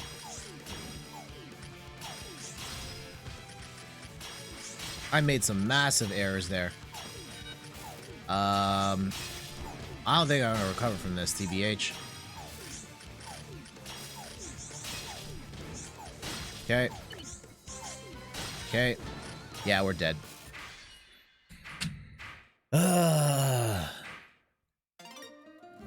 Alright. I think that's gonna do it for today. I'm sorry, guys. But we did get 4 wins. We did get 4 wins. We spammed a bunch of emotes. I ate some really crappy cookies. We sang a song about the crappy cookies. I've got some funky lights going in the background here. How do you like the lights, by the way? Do you prefer this over the, like, just very clean, like the straight up, here's Jet in his room sort of deal? That last win was still perfection. Yeah, that was a pretty dope win. I will post that link on, like, Twitter and everywhere at some point. Friendships were made. Follows to the channel were happened. Lights look good. Okay, cool. Then we'll stick with the lights. I'm also wrestling with the idea. It changes the... As the colors rotate, it changes the exposure on the camera, which changes how light and dark my face are, so it's not consistent. And that part bugs me, but I know it's a stream, it's a vibe. Like, it doesn't have to be, like, perfect. Yeah, you like the lights. Okay, we'll see what we can do. Whether I keep those here, maybe I plug them, have them coming down instead. Maybe I get more. These are, like, cheap. Let me see if I can find these on Amazon. Like, they're really cheap LED floodlights that you can add.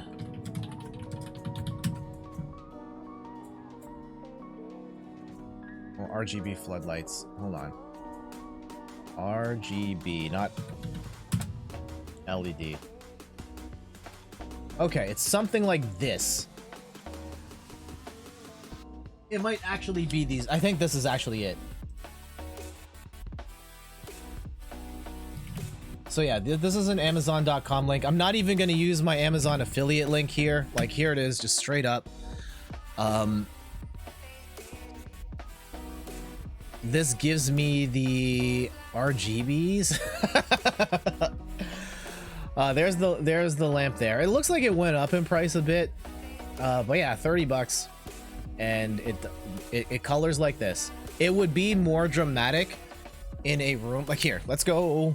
We're gonna break the stream anyway because we're wrapping up. More dramatic if you don't have like a giant studio light like I do here. With 3 lights, you can't see the back color at all. But if we turn this off, and if you got like regular room lighting or something, it'll be a more dramatic. Here we go. Now we're talking. Now we're talking. Oh yeah. This probably looks pixely AF, but it's definitely a vibe. Guy gets some pretty fans and finds a new addiction. RGB everything, Fake Ghost Spy Robot. How's it going, dude? We're just about to wrap up, but messing around with the lights a little bit. And yeah, I don't know if I would actually just stream like this. This is probably too dark, but maybe if it was like a secret stream, middle of the night, just vibing. Yeah, that looks terrible in this view. You're not seeing nothing. This is like witness protection program sort of vibe. You could put a different person in the chair, wouldn't even know. You just keep talking.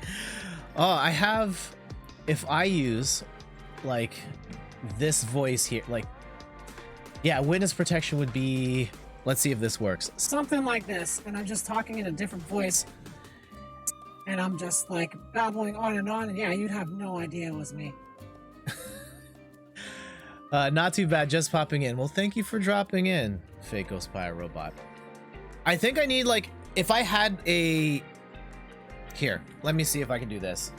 Straight up, like, the flashlight on my phone might be enough. If I put this like this, right? Just to light my face. Now, I can't actually play games like this. Oh, hold on. Yeah, something like that, right? That's a little better. You can kind of see me. It's blinding. I definitely can't play video games like this with the light literally in my face like that. But the effect is a little more pronounced. Yeah. Get another RGB controller board and sync the whole room to the music. Oh, that would be dope. I've definitely looked into the what are they? The hexagon light things, the smart lights, or the Life X beams. And yeah, you can set those up to be in sync with your music. I could set them up so that the chat could type in what color they want them to appear in. That is a next level of tech that I don't think I'm quite ready for / have the money for. How do I kill? Where's the shadow coming from? Is it from the mic? If I put this down, does that? There we go. Yeah. This is definitely like 90s hacker vibes. Going. Good just chatting energy.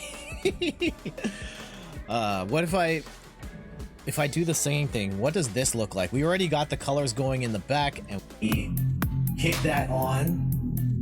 Yo, yo. Drop a bomb on them. Yeah, that's still, that looks kind of crazy.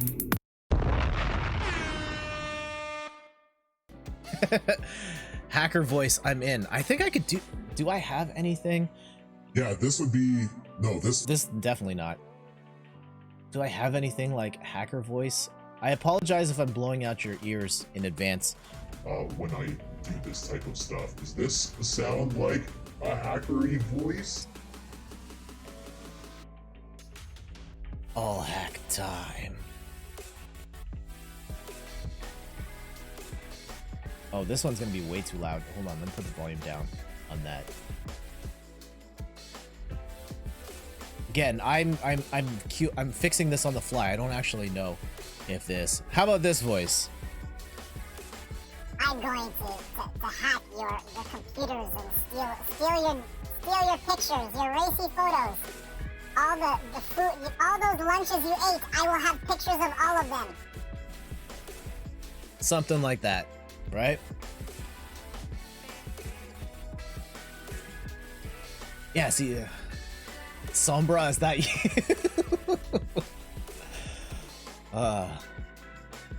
Or maybe I have the lights up here. I'll play around with it. I like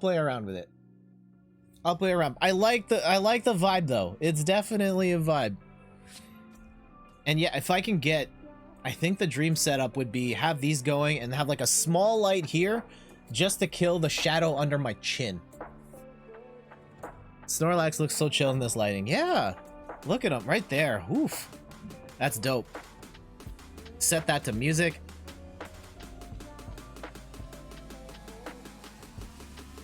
Awesome. All right.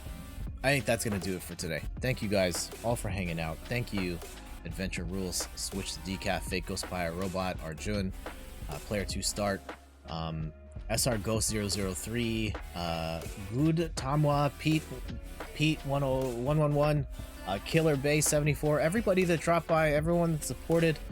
No thank you to everyone who made me eat those cookies. Those are gross. But we will be back on most likely Wednesday. I think the week is shaping up to be Wednesday Stardew, Sunday Overwatch. So be on the lookout for that. And yeah, we'll see you guys later. Enjoy the rest of your Sunday. Be safe. Wear a mask. Practice social distancing. And don't buy the Chips Ahoy Sour Patch Kids cookies. Dear God. Bye.